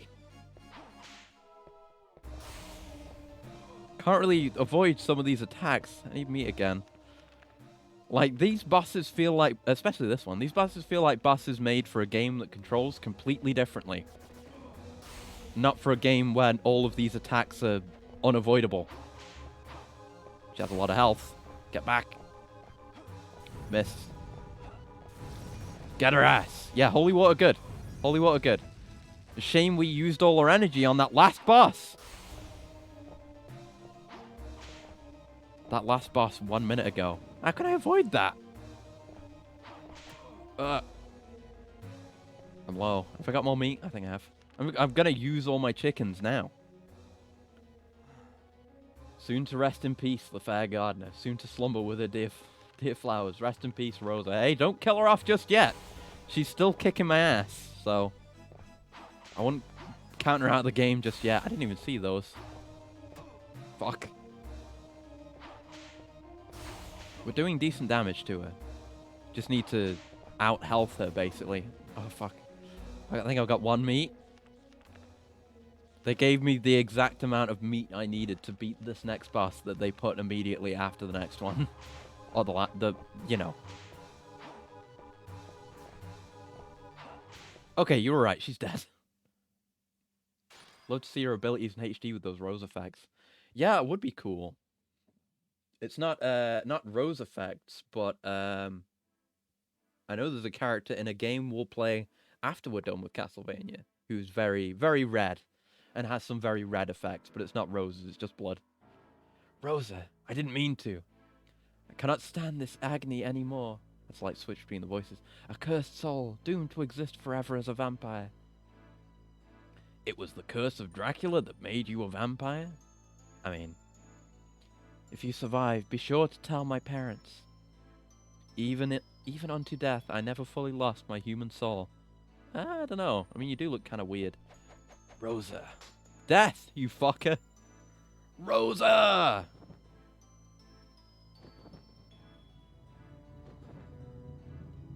Death, you look so dumb.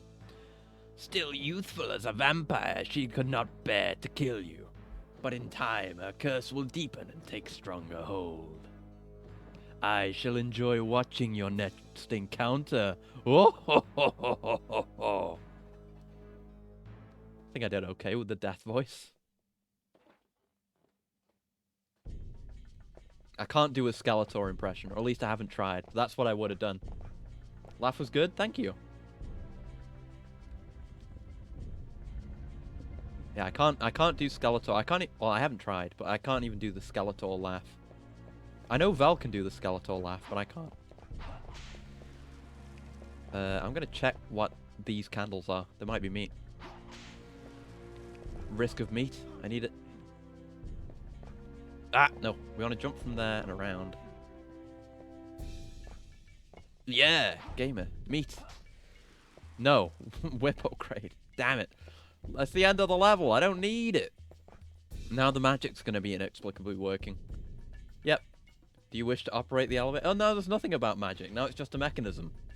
Oh, no. Powerful magic is operating the elevator. Is it? Also, holy water, I guess. Get me out of this level. God, that took so long. What a nightmare of a game. Uh-oh. Is it not over? Can I have a save, at least? Oh, there it is. Thank fucking God. Also, Medusa heads are back. Saved. Whew. Okay. Can't go that way. Alright. Message received. I'll just go this way. Oh God, look at this. That's okay. I'll just bypass those as much as I can. Don't want anything to do with that nonsense.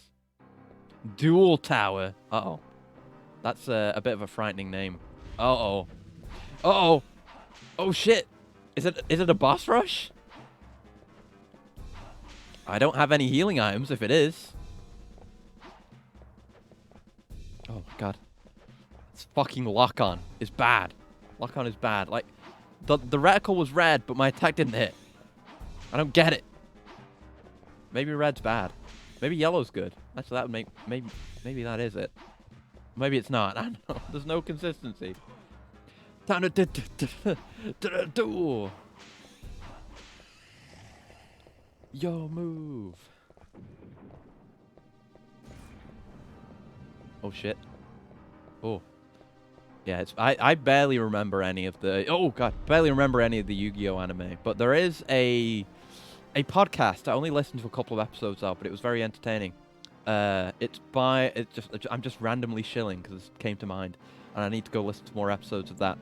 There's a podcast by the name, I think it's the Millennium Mike, and it's a bunch of people watching Yu-Gi-Oh and then watching the Yu-Gi-Oh and talking about it. And I think they're planning to do absolutely everything. They're on like the original series now. But they talked about like they talked about like OG Yu-Gi-Oh where he was a psychopath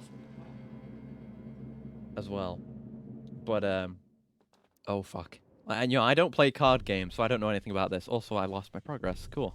So I can't see the fucking Medusa heads because my camera's facing the wrong way. Christ. But yeah, that's a good mic. Damn it. Yeah, I don't play card games. My mind is too... I can't handle it. Like, I've never really played any, but I generally don't. The main thing is, like, I look at a game on Steam. I'm like, hey, that looks cool. Just, like, seeing it from the outside. Like, I can't remember what it's called. Like, Fights in Tight Places, something like that, on Steam. Oh, I just noticed the ceiling's lowering. We're on a time limit here. But, I see it, I'm like, oh, that's cool. Maybe it's like some kind of combat game in enclosed spaces with a cool art style. And like, no, it's a deck builder. You just play with cards. You don't get direct control over the game, which I don't really like. That's my main thing with card games. I like direct control. Would be nice for them to put a number of monsters in Yu-Gi-Oh! And Monster Hunter. That would be sick. It would require like a Konami collab. Fuck! With Monster Hunter. And it's not completely out of the question. Konami would be the main problem with that. But, you know, that's Konami. So if we got that, we could get, like... oh, fuck! Ah! We could get like, Castlevania stuff. I mean, we kind of are, in a way, because we're getting a vampire monster as, like, the flagship for the new expansion. But, like, I don't know. I don't know what you could have, but... Like, Yu-Gi-Oh! Would probably be more interesting. Like, they've done wackier shit. In fact, they've done wackier shit with Konami. Because they did the stuff in Metal Gear Peace Walker. Because there's Monster Hunter stuff in that.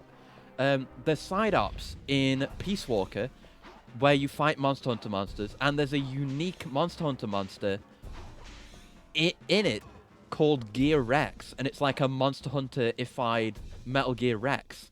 In the shape of Rex, and it has a pressurized blood beam as a weapon. It's so cool. So, I mean, that was a long time ago.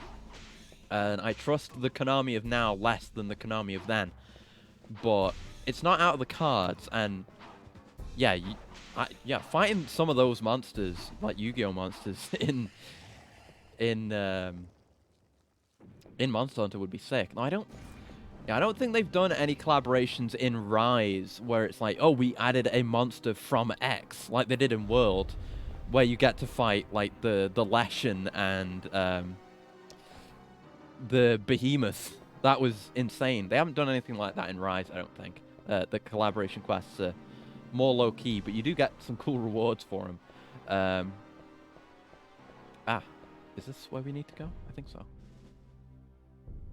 But yeah, Gear X is... Oh, fuck. This is the way we came in? Where are we? I'm lost. I'm gonna fall down, not even find out. Yeah, we're back here. Gonna save. Gear X is actually pretty terrifying. Right? It's terrifying. It's like, it's not just, you know, there's a few things you can do. You know, Monster Hunter has plenty of monsters that just shoot beams. That's fine. You know, a beam is fine. But then, like, pressurized liquid beam? Scary. Pressurized blood beam? Frightening. Outright frightening. Very, very frightening. It's like hot pressurized blood. I feel even the coolest Monster Hunter monsters are intimidating animals, but Gear Rex just looks like a straight up monster. Yeah, it's cool.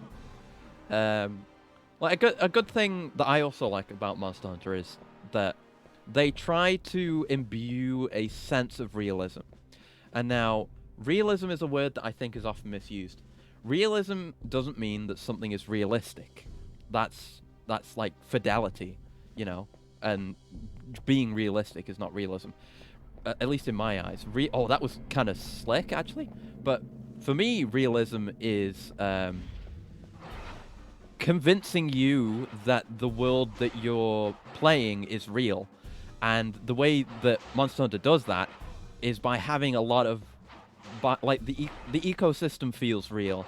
And a lot of the biology for the monsters feels real. Like, some of them can do really insane shit, but they justify it, so it feels real. They take the time to make it feel realistic, which goes a long way. Realism when the cold palette is brown and bland. Yeah, well, that's being realistic. Might not be able to kill this man in time. But yeah, that's a very different thing.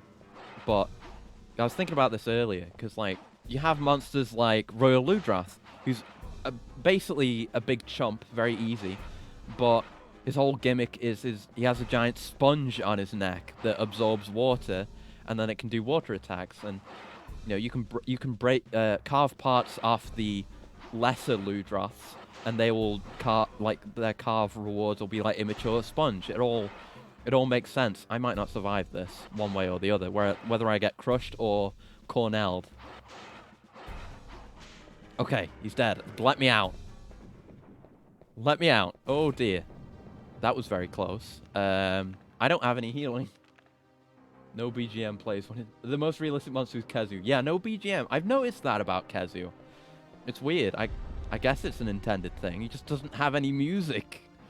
Because the music... that's something I haven't talked about much. The music in Rise is so good. Like, I really like Rise's soundtrack. I think more than World. Because, like, oh god, it's like got pain animations. Monster BGM only plays when a monster spots you. But he can't spot you because he's blind. Ah, well, that's still kind of lame to not get music, but, you see, I see. They were doing something clever. Yeah, that's okay. But yeah, I really love the soundtrack. The Lava Zone music is amazing. The Desert Zone music is amazing. Magna Marlowe's theme is amazing. I haven't heard much else. Zenoga's theme is amazing. It's been a running joke in the Monster Hunter community for years. Ah, cool. I've never actually fought Kezu before, so that's why I didn't know that. I think he's in GU, but I didn't get that far. I think we're going the right way. I hope so. I've got no healing items if we are. Oh, fuck! Oh! Damn it. Damn it. In fact, there were several Kezu-themed videos a few months before Rise released. Huh. Oh god, I can't see again! Fucking... Jesus. Alright. Videos were just silence. Okay. That's pretty funny then. I do like that. Sacrificing music for a decent joke is something I'm willing to accept. Instant death water is not something I'm willing to accept, though. Oh, dear me. PS1 may have had Symphony of the Night, but it didn't have Motorcycle Skeleton. True. And hello, by the way. But this game is also awful, and I hate it so much. Ah! We might not beat it today. I hate the camera. Just don't turn me the wrong way. There's Medusa heads here. Can't stop here. This is Medusa Head country. Fuck! Why does life have to be so painful? Why do you always have to switch back to action view? This game is hot doo-doo feces. Oh! I'm fine. I thought I wasn't going to make that jump. Got him, got him. Now I need to get my ass kicked by this vampire. Oh, not vampire, werewolf. Getting my monsters confused now. But yeah, speaking of vampires and werewolves, I'm really looking forward to the Rise expansion. The monsters they've shown so far. I mean, it's only 3 they've shown so far, I think, but they're all cool. There's the vampire guy who is so sick. Like, if you haven't already seen the the original trailer for Sunbreak, or whatever it's called, go watch that. Because it has the vampire dragon in it. And he's like... Well, he has, like, the kind of cloak thing. You know, he has, like, the popped collar type thing. I don't really know what to call it. He has that. And he does this thing where he's hiding his head with his wings. And he, like, unveils it like a curtain. And he kind of tilts his head to the side. And it's so fucking cool. Like, I can imagine... Just imagine him, like, holding the glass of wine and throwing it. And it shattering, and then the fight starting. It's like a perfect vampire monster. It's so cool. And this fight is awful, by the way.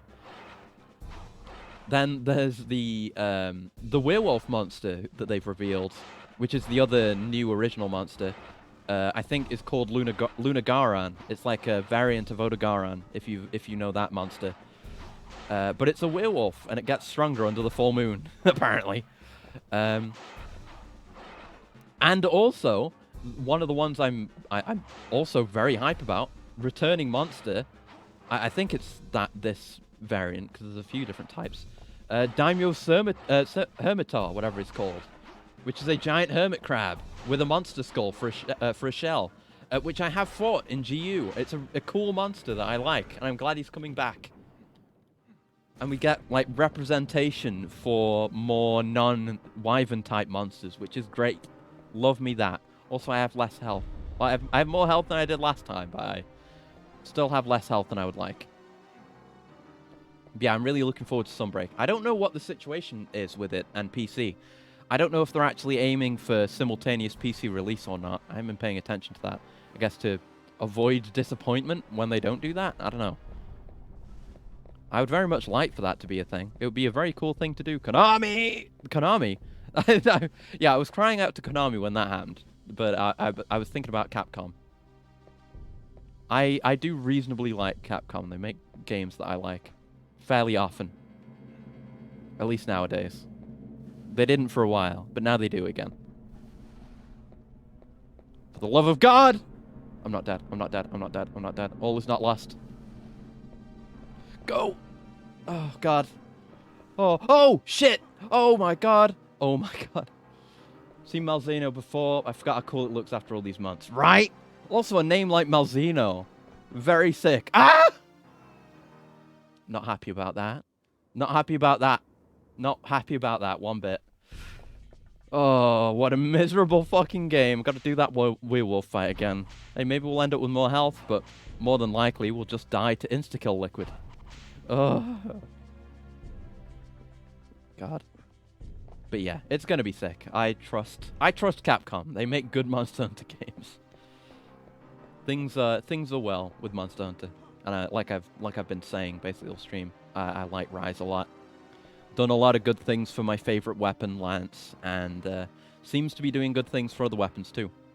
So I'll try and stick with this one for the long haul, since I'm in early now, because I've played a lot of World, but I've never gotten, I've not done Fatalis or Elatrion or any of the newer late game stuff.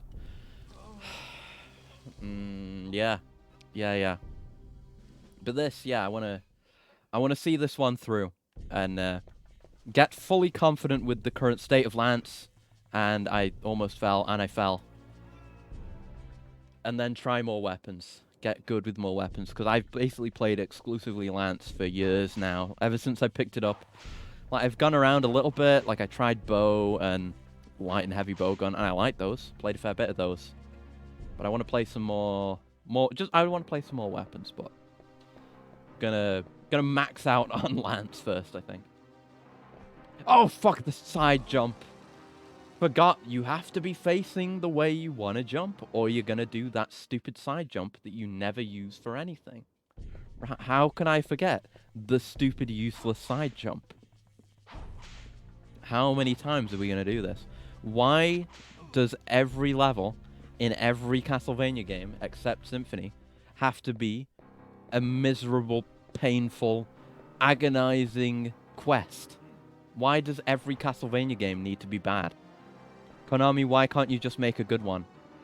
Genuinely, it is only thanks to Symphony that this franchise survived this long. It shouldn't have survived as long enough to get to Symphony, because they never made a good one. They did not make a good game until Symphony. It's incredible that there are so many Castlevania games, and all of them are bad. It's so fucked up. Here we go again. Well, Rondo's good as well. It's just Rondo and Symphony. They are the only innocent ones in Castlevania. Everything else is bad. Fuck's sake. I don't like him doing that dash attack to me. We've got to hit and run him. But we got to fight him quick too, so we don't get crushed. It's a very shitty situation. Also, we don't have any whip upgrades because we died, so we don't do much damage to him. He'll probably drop whip upgrades, but that's no use to me when he's dead. Ooh, I did a pretty slick jump there, though. Oh. Okay, we got to do short hops. Yeah. This has gone a lot better. Yeah, it's that short hop. That's the dodge. I've learned it. Oh, I want those. Thank you. Okay, that went a lot better than before. So we're at least improving when it comes to that fight, but everything else, not so much. Okay. Okay. Okay, I'm not going to bother with those platforms because there literally doesn't seem to be any reason for them to exist. Okay, we're going straight across. We can hang on to the ledge! Fuck! God damn it. We might not make it much further than this stream. We might have to play this game again, unfortunately. Oh, for God's sake. Oh, that weird area transition where you're mid-air. Don't like the look of that. Okay, we just got to do the fight again. We can... I've mastered the short hop. I can avoid his dumb dash attack thing. We're all good. We're all good. And I'm sorry for making you watch the same repetitive Castlevania garbage again. You really deserve better. Don't worry, we'll play Shadow of the Colossus later this week, and it'll be okay. That's a good game, at least. Oh god. Okay. Short hop this time. Yep. I've got your number. I know where you live, werewolf. I'm dreading a werewolf now, but once we play Legacy, we'll hopefully have a good werewolf experience. Fuck off. Yeah, it's not too bad to avoid. Jump is easily abusable. Somehow the greens of this area remind me of the old Marathon games, except those were way smoother. Yeah, I don't know much about Marathon. It is interesting. Because, you know, Bungie loves to reference their old stuff to the degree where Marathon feels almost mythical to me, at least, not having played it. But, you know, you see references to it in, like, I think in Destiny 1. Oh, give me the fucking act. And a shit ton in Halo and stuff like that. And it's like, just this mythical ancient Bungie game. It's cool. But I think Bungie are good at that. Bungie are good at making things seem mythical, if that makes any sense.